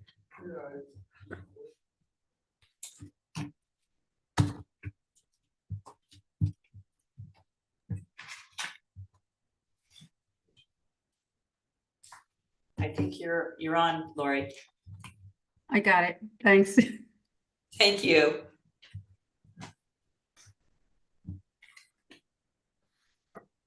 Lori, was there anything else you wanted to add? No, at this point, I'll just here to answer questions that may come up. This is the time for the public to provide their input. And then when we're done with that, we'll close the select board should close the hearing and then we can continue on with the general item and have a discussion under that. Okay. I have a hand up. Okay. Kim? Go ahead, Kim. Wait, can you hear me? We can. Okay, great. Sorry. It's definitely a different format. This Zoom is different than it usually is, but and I had a little difficulty following Officer Fenari's anyway, so my apologies if this is not the right time to ask this question, but I know you talked about Sundays being free with the Select Board and Chief Kelly and Officer Fenari consider including Saturdays free as well for parking meters. And I say that because, as a downtown merchant, one of the main considerations in favoring having the meters installed was to move along people throughout who were parking on the street during the workday, that people were parking there who might be employed in town and having more turnover. But I wonder if the town would consider no fees on Saturday and Sunday. Thank you. Thank you, Kim. So our reasoning for Sunday was that we were following in line with what Hanover was doing Okay. and being consistent with Hanover. So that way, if you're used to parking in Hanover and in the parking meters there, when you come to Hartford, it's going to be a similar process. So there wouldn't be any confusion Okay. for people. Okay. Are there? I have a question if I Yes, could. absolutely. What's the plan for the first adoption of parking rates? Is it that before the ordinance takes effect in 60 days, you would present a proposal for rates, or do you intend to do that tonight? Could I answer that? I mean, I think what we had intended is that we would consider having that as part of the next meeting when you're setting the rates. Okay. And Oh, then. that's right, with the fee schedule, that's The right. fee schedule, and I then got it. we can start our 30-day notice for that as well, as soon as that's adopted. Got it. Thank you. With what Lori's just said, with the fee schedule, would that be an appropriate time to talk about Saturdays, or that has to come first?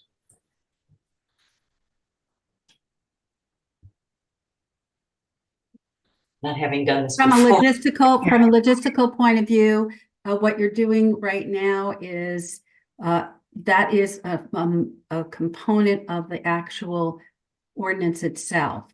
And currently it does not have in there the language. Well, that's actually not true. I think it's or otherwise posted is the way it's written under section for the hours of operation on page 5. So if you as a board wanted to have that be part of your ability to address that would be something to talk about at this juncture. It is written into the ordinance as currently, but there was also the flexibility or otherwise posted. I think otherwise posted is specific locations, Lori, if I'm looking Yeah. at that. So maybe if you want to change that, this would be the time to do it because of the 60-day notice on the ordinance. Okay, and Kim, go ahead. Thank you. Can you hear me? Yes. Yeah, I just want to follow up and see if the board has, I guess I would like to push back and see if there is any consideration, even though I totally recognize the value of following Hanover's policies. I'd still love the board to at least consider discussion around the Saturday free parking, maybe even to start where there might be an opportunity to change that if in the first year it isn't successful. Thanks. Thank you, Kim. We have a hand up, Heidi. Heidi, go ahead.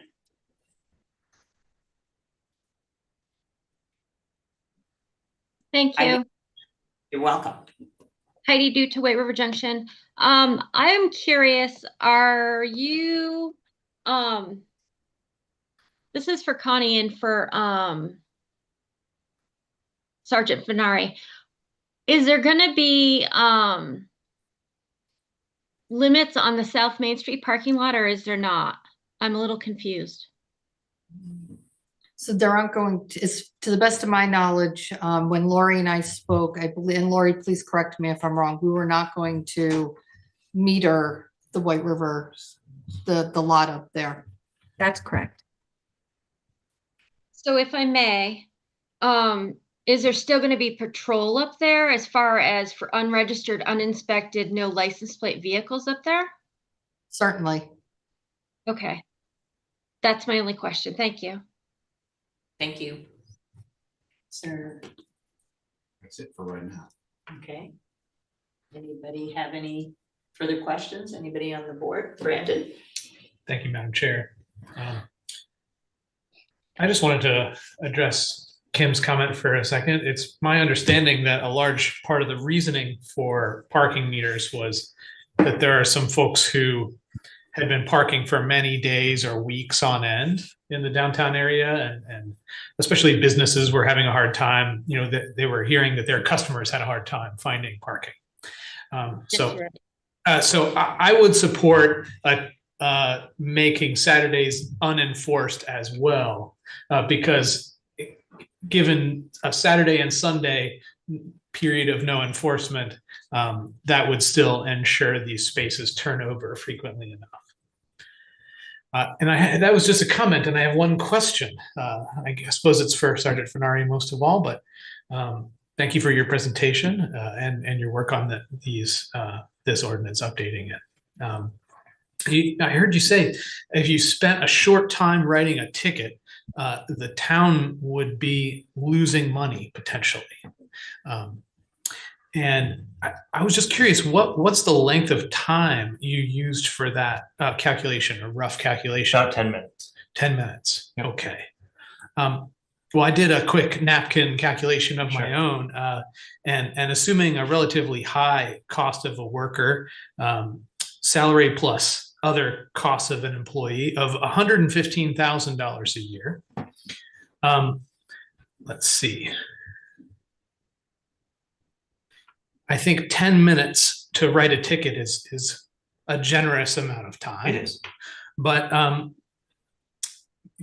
given the cost of an employee of $115,000 a year, if that's what it is, that ticket would cost $9.22 to write. So I suppose it's possible, but just very unlikely that the town would lose money in that time period. So all I would like to say is that it was recently found that half of Americans do not make enough money to live with dignity. And I would remind anyone who's listening that if the penalty for anything is a fee, then that rule only exists for lower classes. In other words, for people with higher wealth or income, the fee doesn't matter. It's just a cost of doing business. But the fee, what the fee is, really does matter for the folks who are in that lower 50%, living paycheck to paycheck, like I did for most of my life, right? So all that to say, I would ask the town to be mindful of the fee and setting it at $15 when if we allowed 10 minutes to write a ticket, it would at maximum cost $9.22. Thank you. And Lori, I believe you have a hand up. Yeah, the one thing I just wanted to point out about the locations of parking spaces, and there may be a way, and thinking of this as we get into discussion really more, is what I would want to just come back to that when the select board gets into the discussion about ways that we might be able to address that. So that's just a reminder. I won't get into it right now because we haven't closed the public hearing, but I wanted to just get into that. And there seems to be. No, you have a question. I'm sorry. Thanks, Go ahead, Mike. Thank you for your work on this. This is great. One question, it might be in there and I just missed it, but we exempt Sundays. Do we exempt the public holidays as well? That was not in there. Okay. And I think an easy fix would be simply to post that. So I know Hanover exempts them, and I kind of thought Hanover charged until noon on Saturdays, but that might be incorrect. I know. I do know that the public holidays is kind of one that's, I think, generally exempted, like whenever a municipality has parking meters. So just a thought. Okay. Could I make a comment? Absolutely. Brandon, respectfully, I think it's important to note, I've been with the town since 1999 and our parking tickets have not increased in that time since 1999. They've always been $7. Thank you. Sure. Okay, if there are no other hands up and no other comments, anybody, then we'll close the public hearing. So anybody, now we need discussion to look at the recommendation. I'm going to support this. I would also support if we want to add language about accepting Saturdays and public holidays. I think that would be something I could support. If there's not support for it on the board, okay. I have my sword over that one, but I think that I do hear that, the idea is to make sure that, merchants have a chance to, we sort of move the parking over during the week when people are coming into work and they just park there all day long. Saturday, I think, is a big shopping day, so it might be nice to exempt that. And then the public holidays just seems like that's sort of de rigueur when it comes to municipal parking. So, I would support either one of those motions. Ask what Lori's view is on expanding the exemption to Saturday. And I wonder how it might affect her projections for revenues that she had calculated as a means, yeah. as a means to support the police presence. So, we basically were doing, originally I did it at 5 days a week and then cut that in half and then cut that in half again. So for our rollout for our first year, not knowing whether or not that was going to be something that would be desirable, I didn't count it in our projections. But I did count 10-hour days. And but I do want to just make note that we are maintaining 3 years, 3 times a year, we are doing parking counts. And there are certain very heavy periods during on the Saturdays. But again, we can go back to that and we can review it. If it doesn't work, where we're having a lot of problems with that, we still would like the businesses that are open, and particularly the restaurants and the hotel, and when we do have performances in the day on Saturday, which we do have matinees, that the businesses have their employees park in the municipal lot. We could be, by not having the parking spaces there open or metered, it could in fact just create a problem, but that could be something that you evaluate and come back to at a later date. You know, try it out and see how it works. When you say municipal parking lot, are we talking about the VFW lot? Yes, that's the South Main Street parking lot. Yes.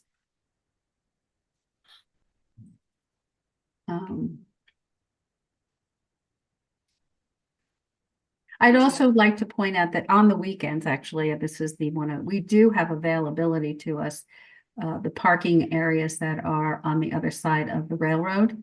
And they have been made available to us for use. We've, in an informal way, but they've always been made available to us for use on the weekends, so. And in the evenings. Thank you, Lori. Kim, go ahead. Yeah, I just wanted to follow up on that. Like, I think there's still plenty of opportunity for the town to work on messaging around parking and just communications, not only with the general public, but with the Downtown Business Association and with other entities where, real publicity around when the parking meters come out, and like reinforcing the concept about that employees should not be parking on street spaces, and notifying them what the available options are, I think would go a long way toward self-accountability. Thanks again. Right. If I could add to that, that was one thing I did want to have as a discussion on today, is talking about our rollout process. If this is the time to do that, I can. Sure, I would imagine.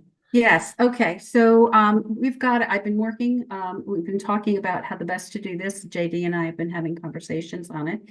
There's a couple different things that I want to talk about, is obviously what the parking rates are going to be, getting people familiar with it. So we have a map that we've created over time of where parking is and what how it works. What's, where's the 2-hour parking, which is on street, and the town square parking lot, which is across from the Hotel Coolidge.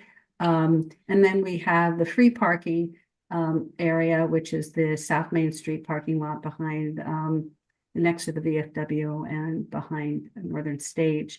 Those are things that we're going to publicize, put on the website. There'll be signage also that will be put up. And Connie and I have also talked about and we're going to do a bit of rollout on all of that so that we can get the information posted. We'll put up little flyers, we'll get them out to the businesses, and we'll be promoting this and kind of saying, hey, it's coming, and how it's going to work for us and how it's going to work for you. And then Connie and I have spoken about the fact about putting together, kind of a little ombudsman when the enforcement officer is online, being out there at that time and helping people figure out, how do I use this, and do a little set of instructions that people can download on the website as well of how do I do this. And it's a pretty simple thing. You plug in your parking, your plates, and then you select the type of the number of hours that you want, because there's really only one parking zone, 2 hours. So you don't have to figure out what zone you're in or whether everything will be 2-hour parking. And it's also, just to keep in mind that we are remembering, it's also going to be over on Prospect Street. And the other thing is so that we know that there's going to be sort of a rollout period, and we want to make people as comfortable as possible for that. That sounds great. And there'll even be QR codes that people can go right to them. So, and we will have signage. So one of the things we also do, it's available to coin. It is also, or dollars. You can do it with apps, and you can pay for it with a credit card. There will be a slight fee charged towards the credit cards. And then and whatever your app costs are to do, or you can just put in straight cash. And then we also will, there's a lot of management of the enforcement information. We are lucky that we have a very comprehensive software with the program of the meters with IPS, and we will be working with them. It's a cross between software that's already set up. It'll generate regular reports. Those reports will actually go on a daily basis. They'll go back to the police department, so they know of any enforcement records, because the violation, we will have handheld ticket systems that are tied into our software at IPS, and then reports will be sent daily to the police department, and then they will also track any fees that have been charged for violations, and then that'll go directly to the finance department. And again, there's a lot of software that we can use there. We have it already set up for year one. We can add to that as we go along, and the capacities might be evaluated. And there should be sufficient money within the revenue generated to cover all those costs as well. Thank you, Lori. Okay, Heidi, go ahead.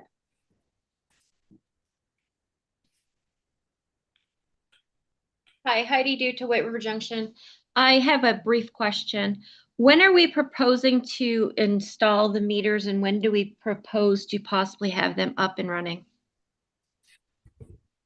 We have them, we have to wait for the, once the ordinance is adopted, there's a 60-day effective period. We are working to get all of that back end stuff completed, so that when that 60-day occurs, then we can start the installation. And so we hope that by the end of the summer months, we will be up and running. Thank you. Thank you. So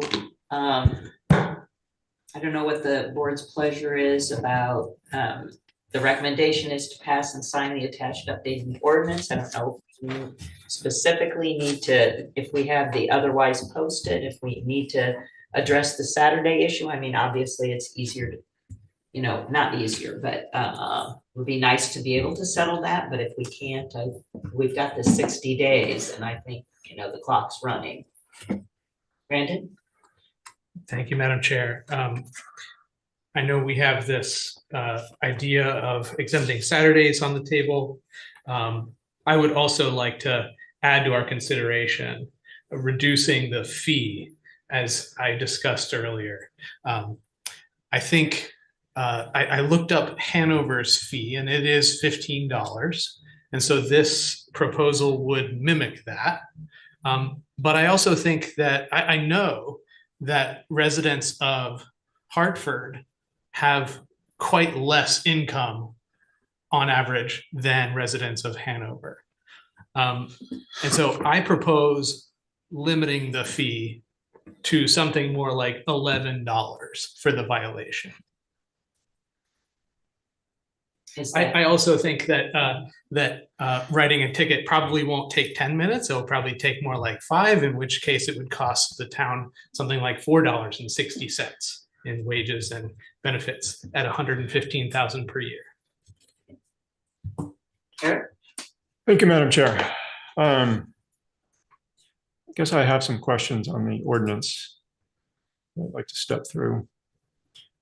Thanks for your work on this, Sergeant Fenari and everyone who edited it. Section 20, or well, we'll just go with the last numbers. -4, parking near curbs. Is that statement enforceable? Give me a second. Went the wrong way. My apologies. -4.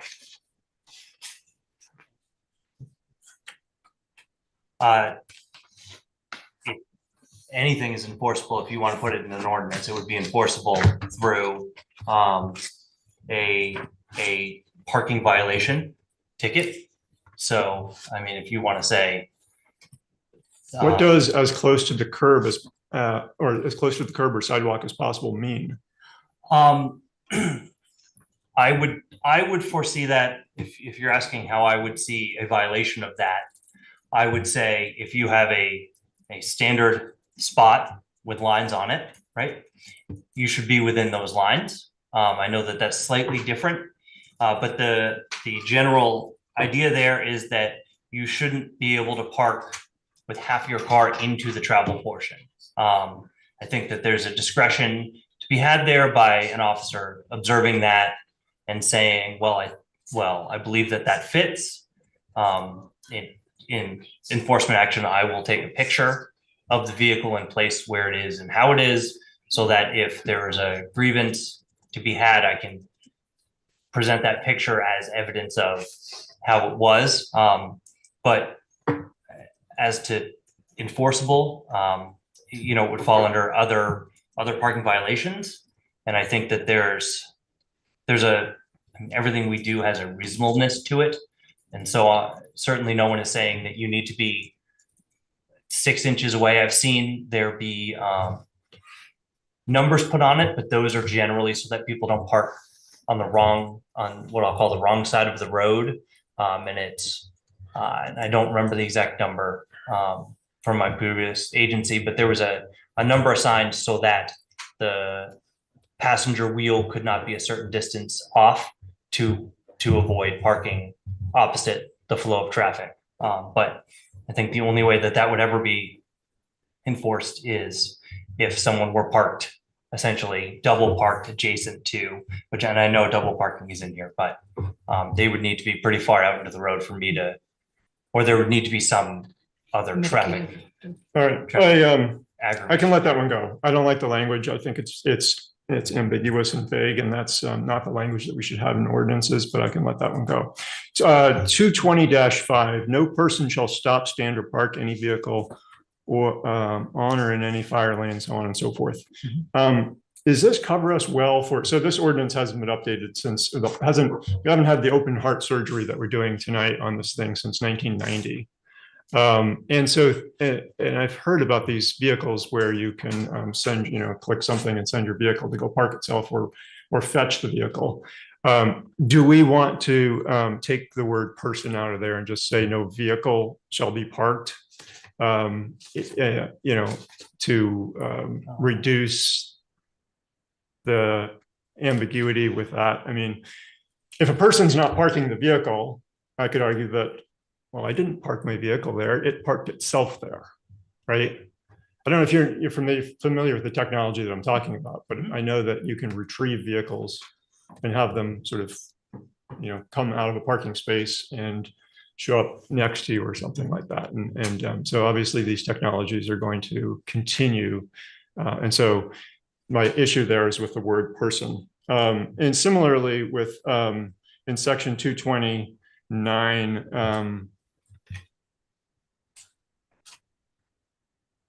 Under 2-hour parking, no person, partnership, or corporation. Do we really need to specify partnership or corporation there?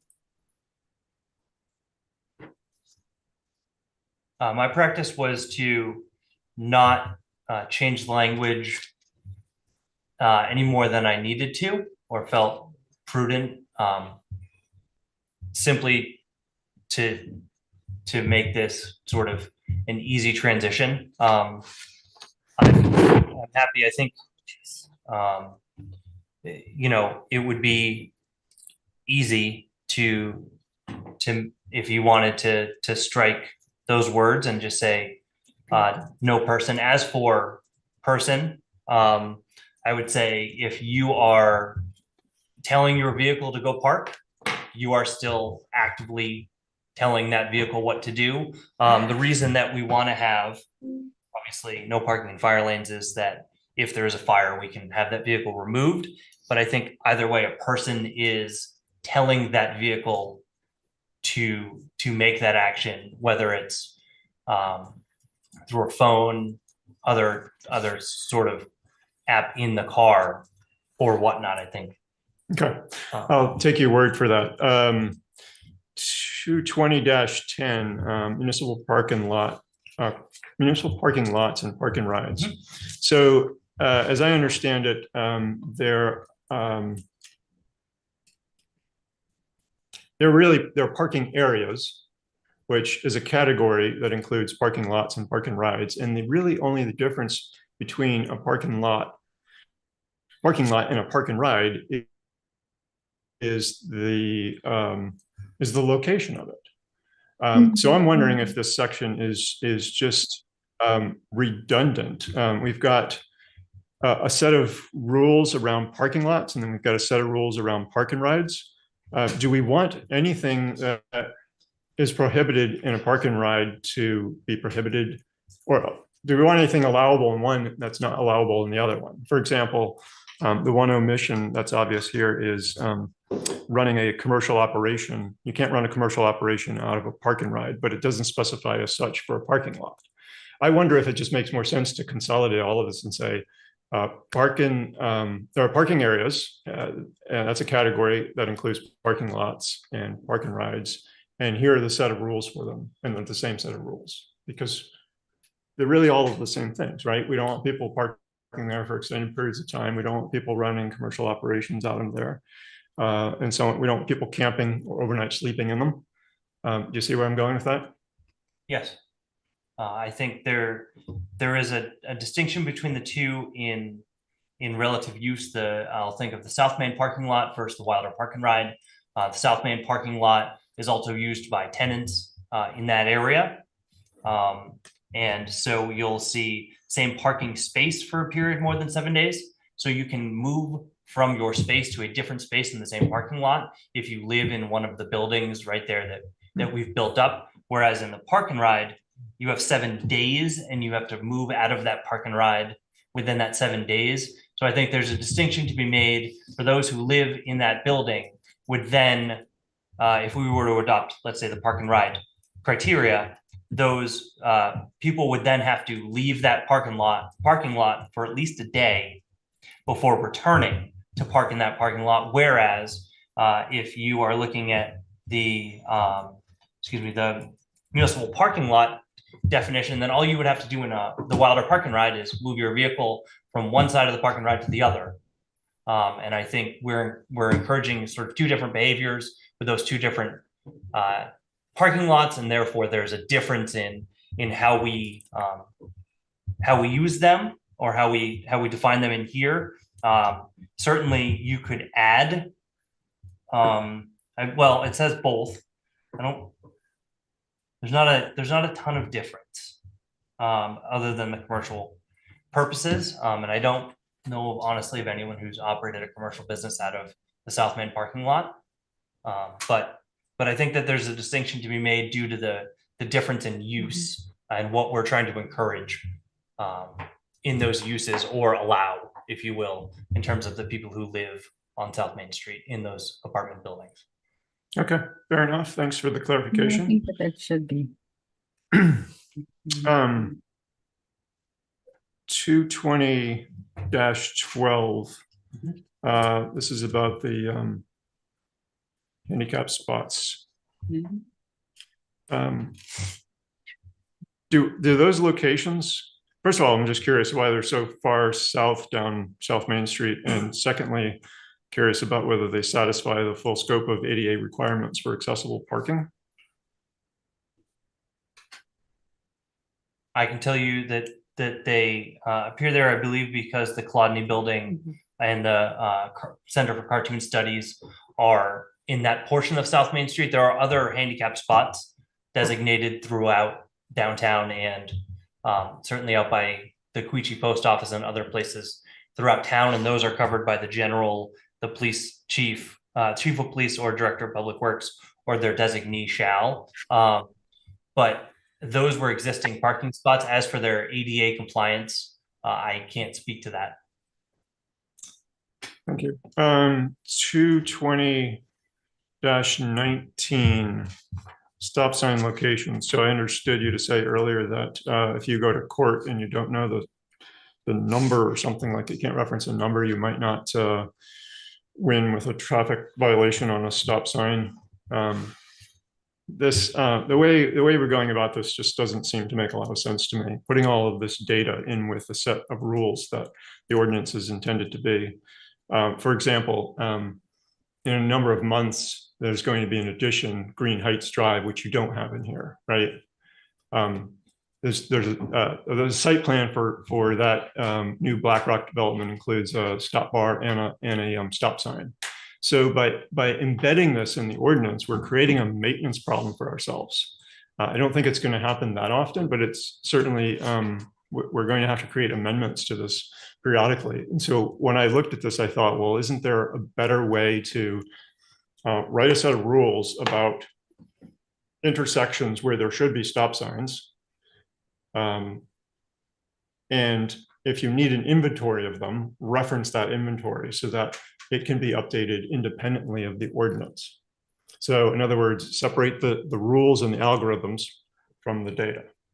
I think the way this is listed right now, and I appreciate you drove all over town and checked all these out, but I think it should live elsewhere if possible.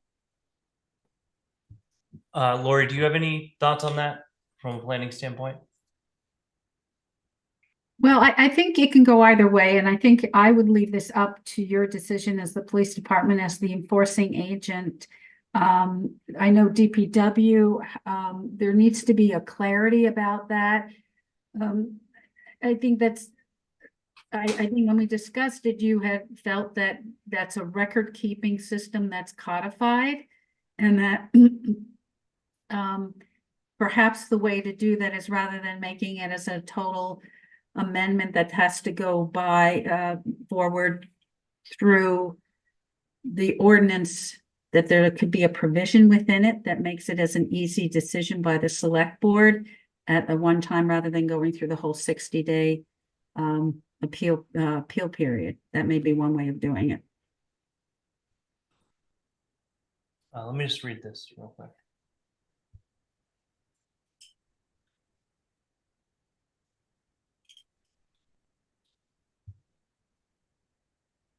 I certainly think that 2017 and 2018, with some rework of the language of 2018, could cover that. If it were the board's desire to have, simply a queue of where all the stop signs are for DPW's use, I don't even know that needs to be referenced in this ordinance, honestly. If it said when stop signs are erected, I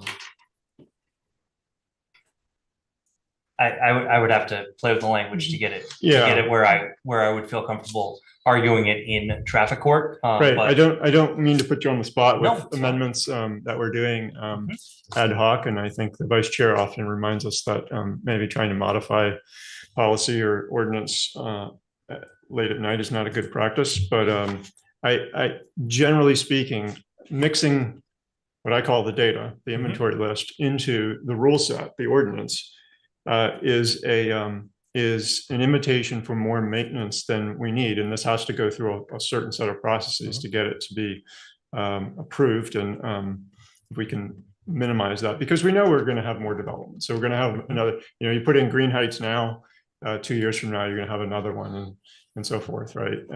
Or whatever the timetable is. But so that's the general point, is if we can strip that stuff out of here, I think it will be better.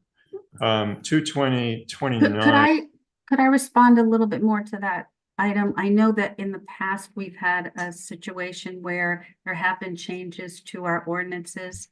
And with the changes in personnel, the changes in documents, we are taking these ordinances and we're putting them in a codification system that we had started and had lapsed. So it's going back into a codification system with which hopefully every change would get added into it.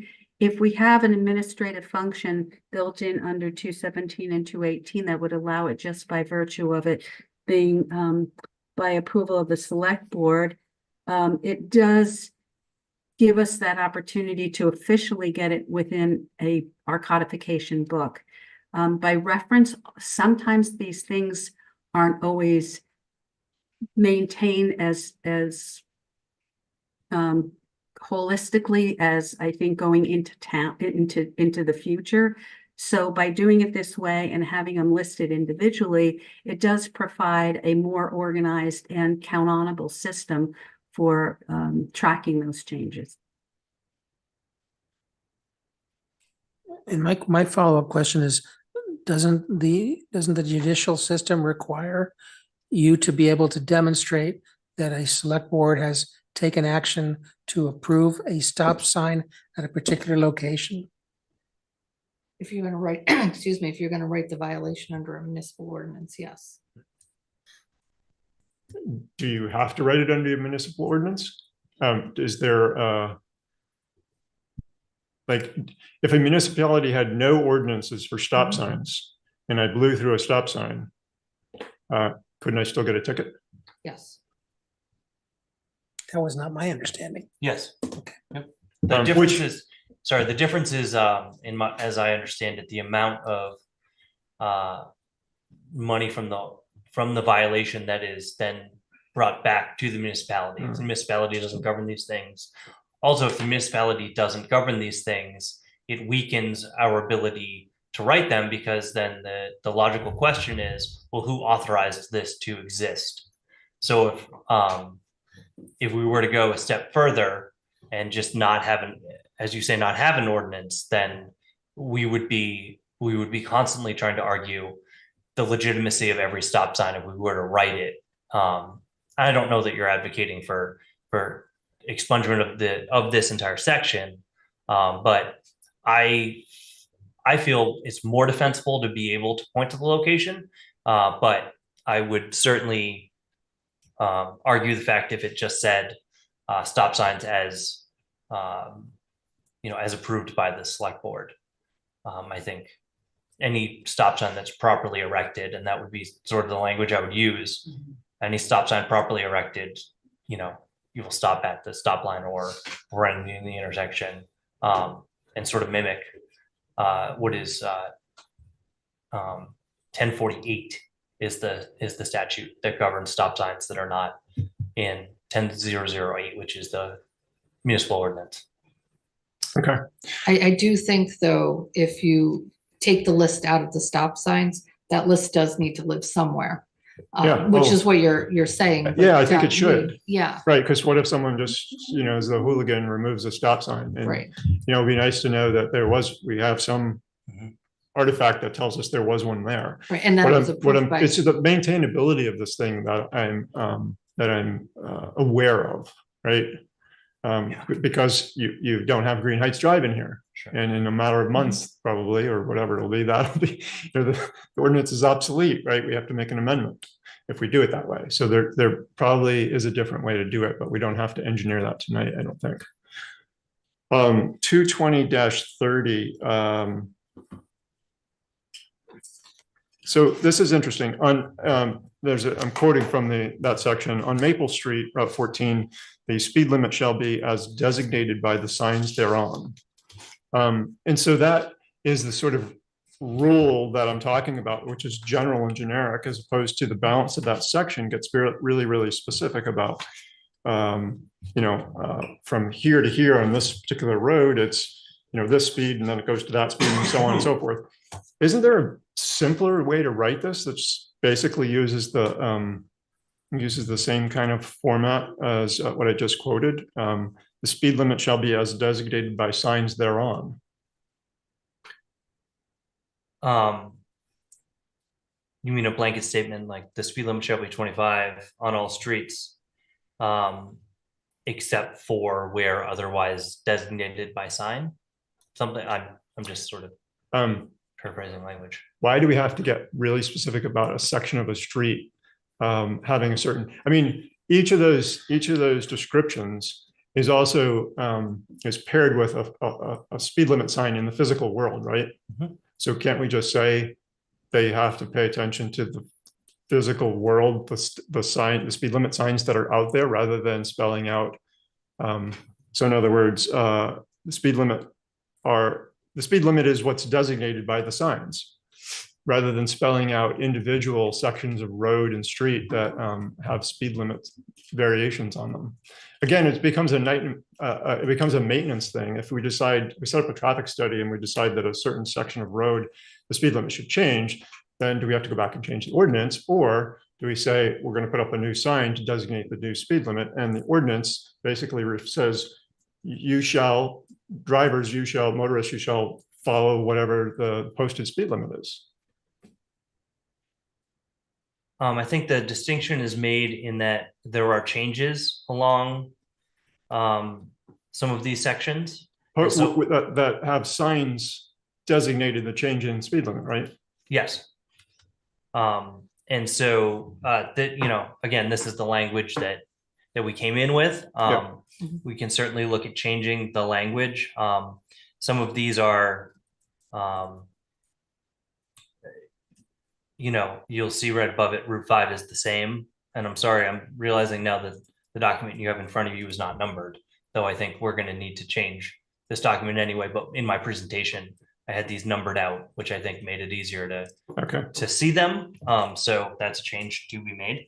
But back to the question, I think because some of these are designating whole areas that have one speed limit, and there are some where we change it, and rather than list those changes, the choice was made to say signs only, but on those roads where primarily I guess Christian Street is also or as otherwise posted. I would say from a functional standpoint, going into traffic court, I would love to be able to speak to, to say 220-30 number 1 or 2, 3, whatever it is, just for ease of use again, so that the hearing officer or judge doesn't have to search around for that information within it. That's why I numbered it. And so that we don't fall into an issue where a speed limit sign is removed and now it changes the speed limit. If you had a 35 turning into a 30 back into a 35, if as you say, a hooligan stole both of those 30s, now that whole section is 35 again, right? And it's not codified anywhere what the speed limit was. Again, we would have to then maintain a separate list. It's very similar Sure. to the stop signs, right? Mm-hmm. There's the data and there's the rules. Mm-hmm. And the rule is you'll follow the posted speed limit. Mm-hmm. And here's the list of, right, if we can take some of that stuff out of the ordinance, I think it would make sense to me to separate the data and the rules or the algorithms. I only have two more, and I apologize for just being really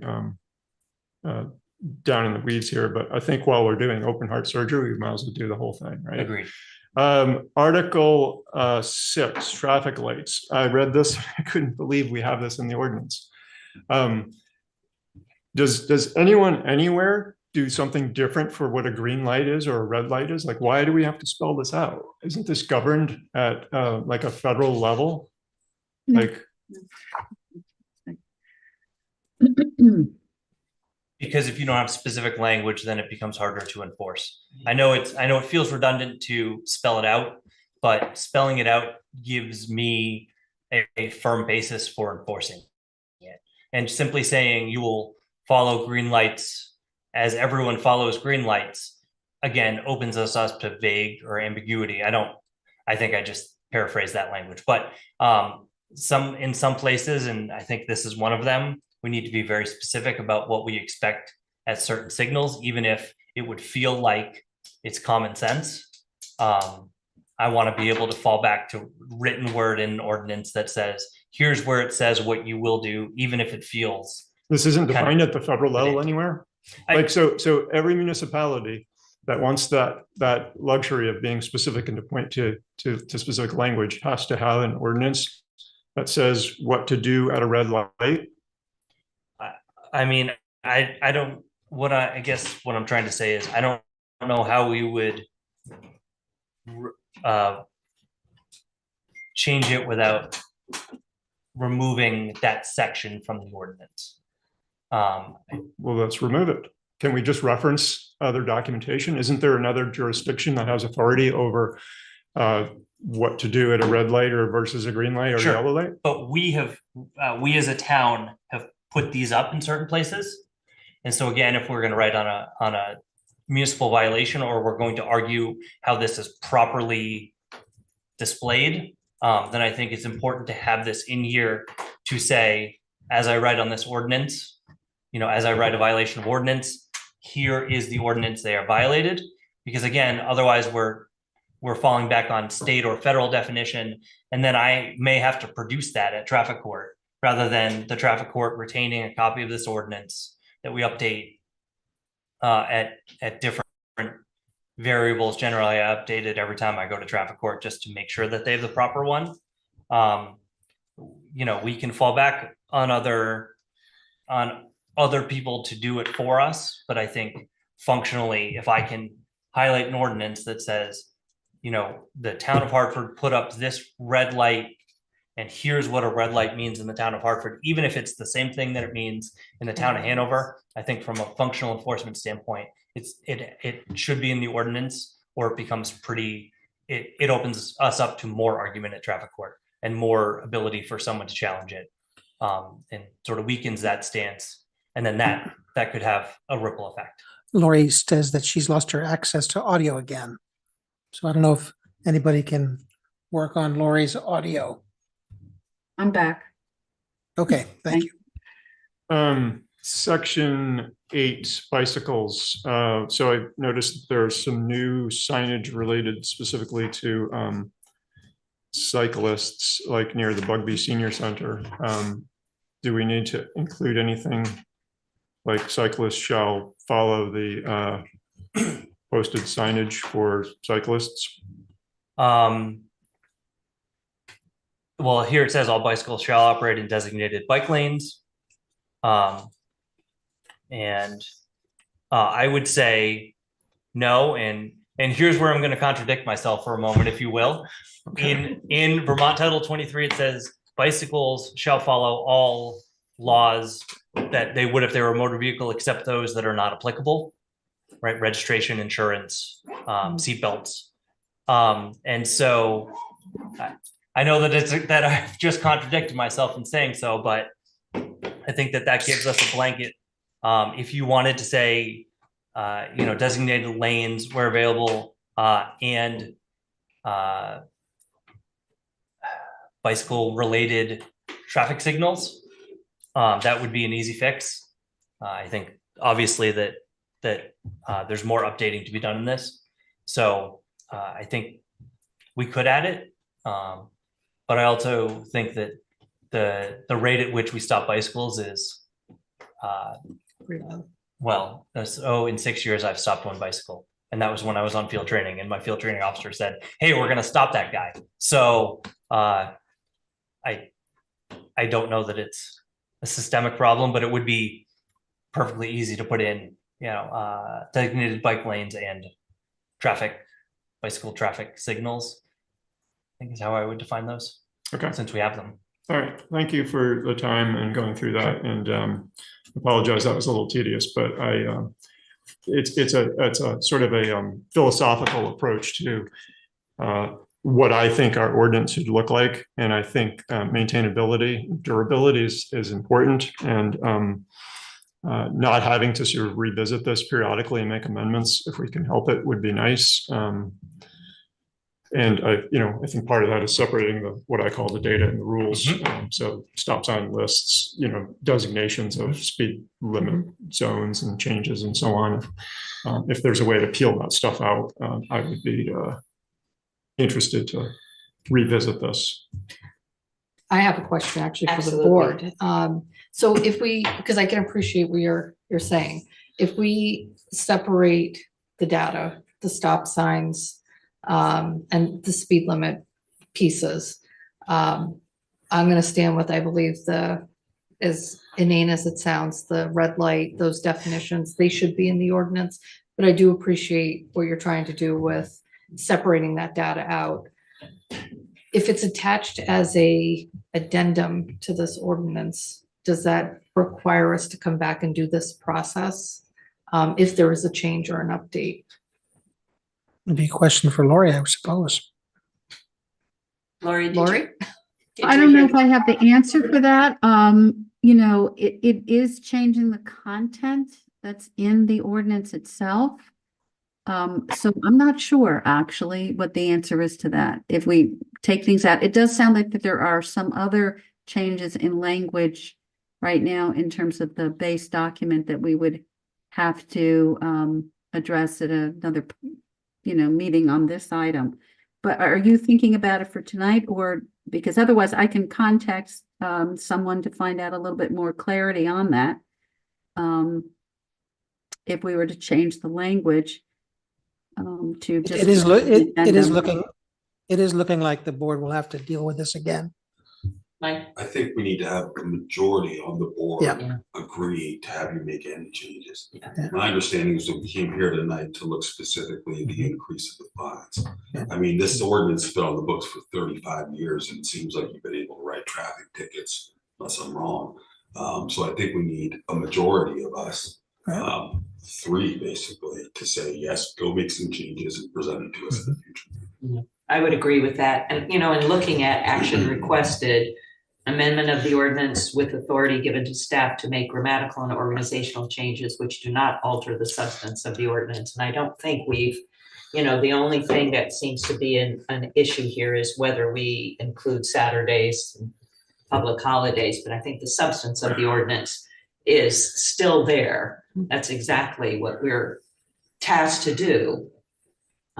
So I think, I think we, yes, language can always change and, additions can be made, but I think we have to, the only thing that I'm concerned with right now is, do we recommend to pass and sign the attached updated ordinance so that we can move along, and then in the process, roll out, decide whether we have Saturdays free, and of course, at that time, can we also do the parking rates? It just seems like, we need to, like Mike said, we need to have a majority of us to say, we need to go ahead in order to do this updated ordinance to begin with. I don't know. What's the board's pleasure? Brandon? Thank you. It's my pleasure to see a revised fee from $15 to $11, as I had stated before, but I feel reluctant to vote to recommend as this is without something like that, or at least without a greater contingent of this board present to weigh in on that proposal. And what does the rest of the board feel about that? I would prefer we just approve this tonight. We did straight up votes on Saturdays, public holidays, and the amount of the fee. But barring that, I would support telling them to come back with language that showed us adding an exempt Saturday, adding exempt public holidays, and showing us an amendment where the fee goes from 15 to 11, then that can be the subject of 3 different motions at an upcoming meeting with the final one. That's what I can support tonight. Okay, what do you think, Eric? I would be in support of tabling this for tonight, and letting the full board take a look at it and look at the full language of the ordinance, and as well as the parking rate and parking days of the week specific items. Mike? I just want to comment, just because I worked as an attorney for the legislature drafting bills for 7 years.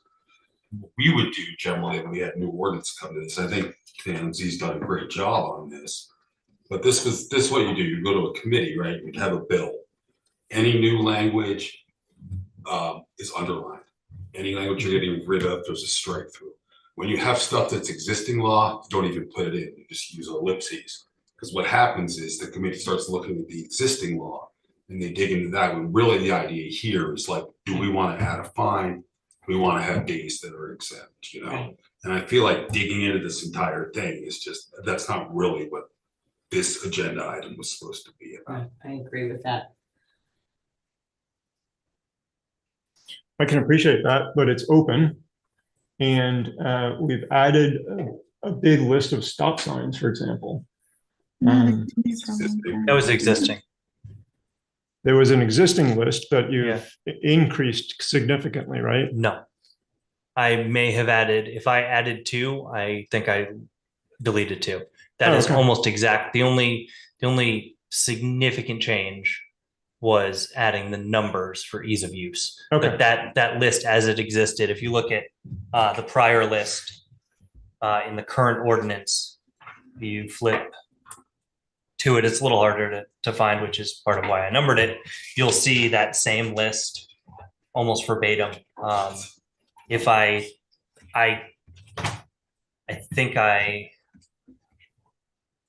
know I deleted 2, and if I added more than 4, I'd be surprised. Okay, I thought that list grew significantly. No. But, so my mistake.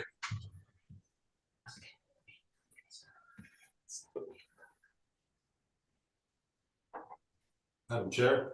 Yes, Mike? I move that we instruct town manager and chief and Will to come back to us with language that shows a fine of $11 instead of 15, just so we can look at it, that exempts Saturdays and public holidays from the ordinance.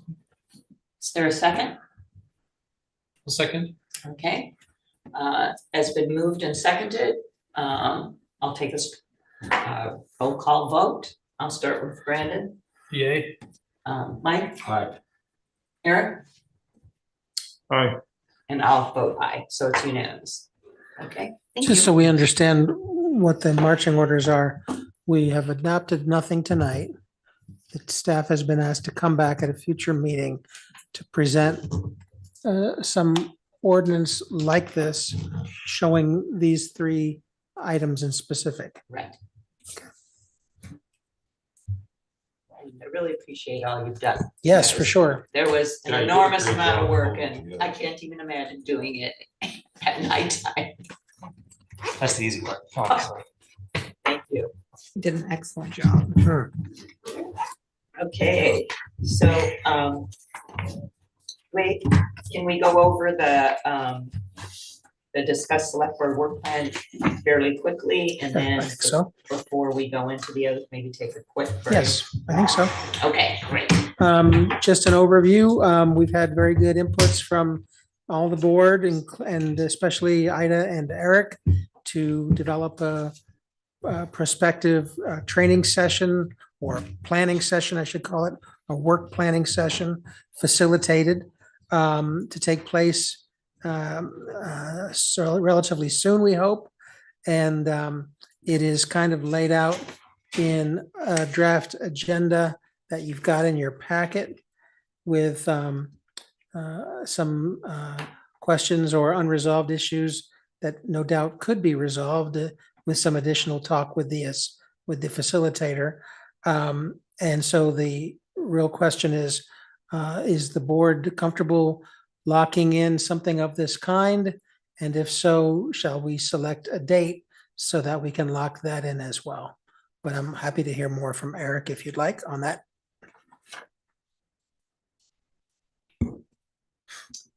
I think the agenda looks quite suitable. And, I think some of this we're going to have to sort out during the day of. I think some flexibility is going to be required as we navigate our way through something that's brand new to us.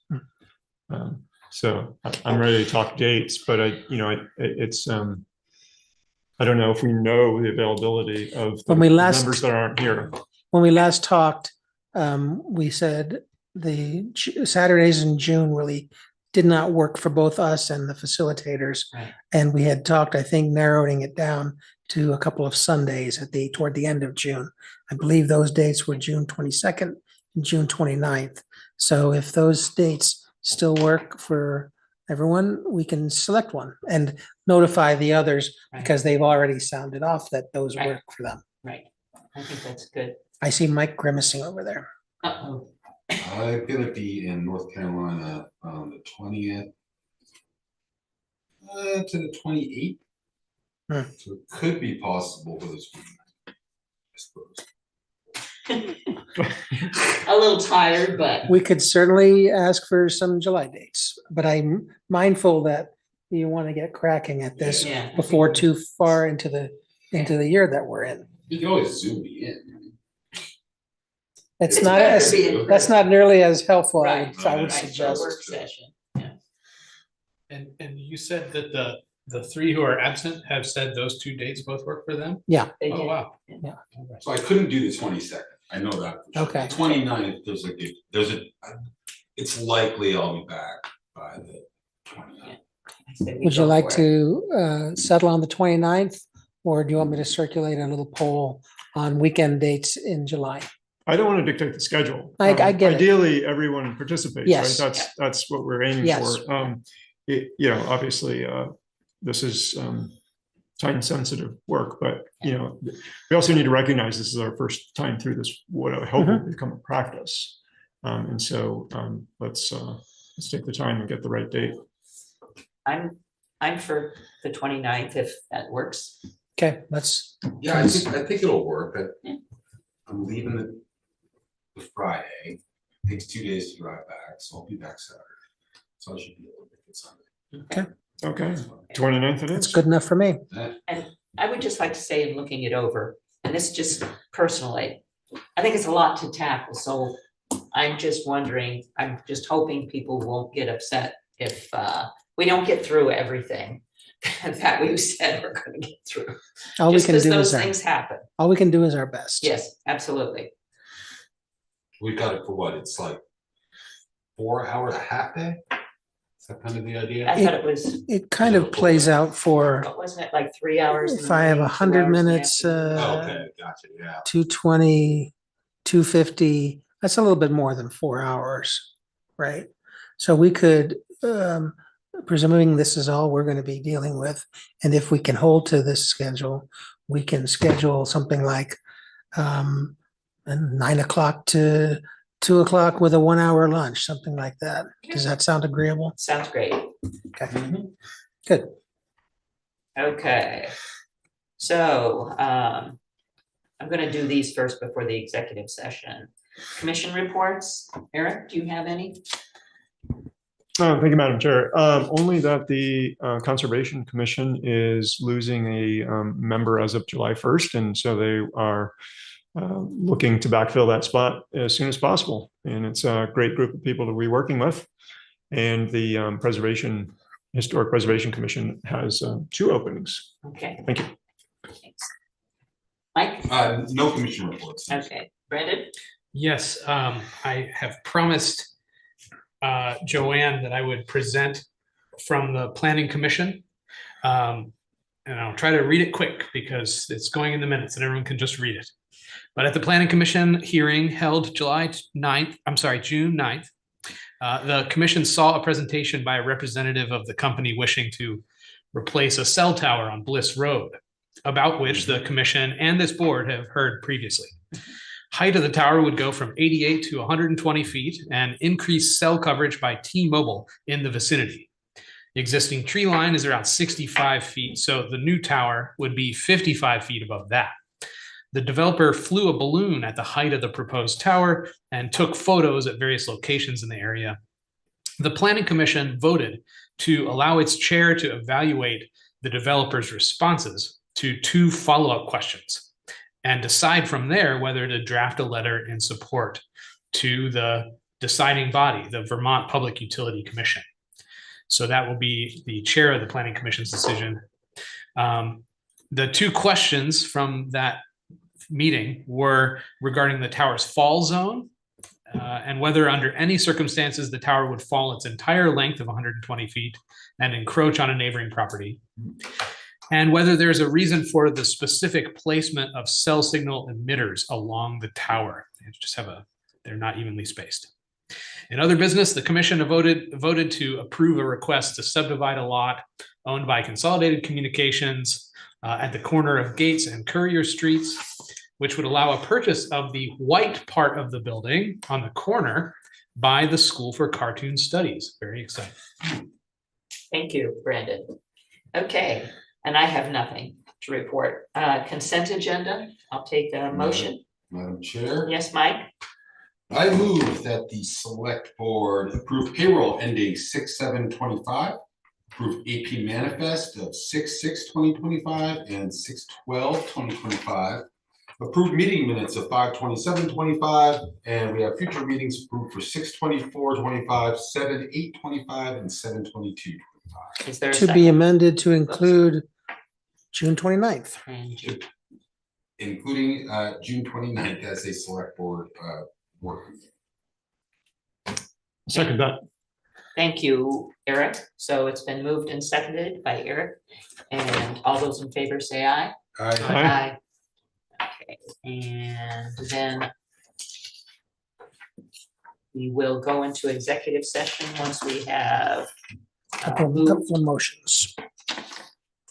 anybody? Madam Chair? Yes, Mike? I move that the select board finds that there are legal matters involving the town and premature general public knowledge would clearly place the town and or persons at a substantial disadvantage. Thank you. And is there a second? I second. Brandon seconds. All those in favor say aye. Aye. Aye. Okay, that's 4-0. And Madam Chair? yes, I Mike? move that the select board go into executive session to discuss a pending legal matter in which the town is involved in attorney-client communications made for the purpose of providing professional services as set forth in 1 VSA section 3133A subsections 1E and F. Is there a second?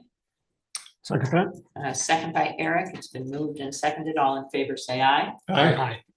And I vote aye. Okay, yes. We do have So documents for 2 sign. minutes to go into executive session and then sign too.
You ready for us, Nick? All Okay. right, Okay, we have come out of Madam executive Chair? session.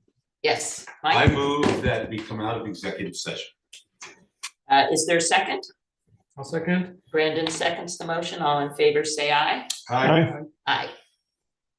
Okay, and, Madam Chair. yes, Eric, Thank you. I move that the select board authorize the town manager / delinquent tax collector to work with the town attorney as proposed to establish a probate estate for a deceased former town resident for purposes of selling his Hartford real property in order to satisfy his delinquent tax debt. okay, is there a second for that motion? Second. Mike seconds that motion. All in favor, say aye. Aye. Aye.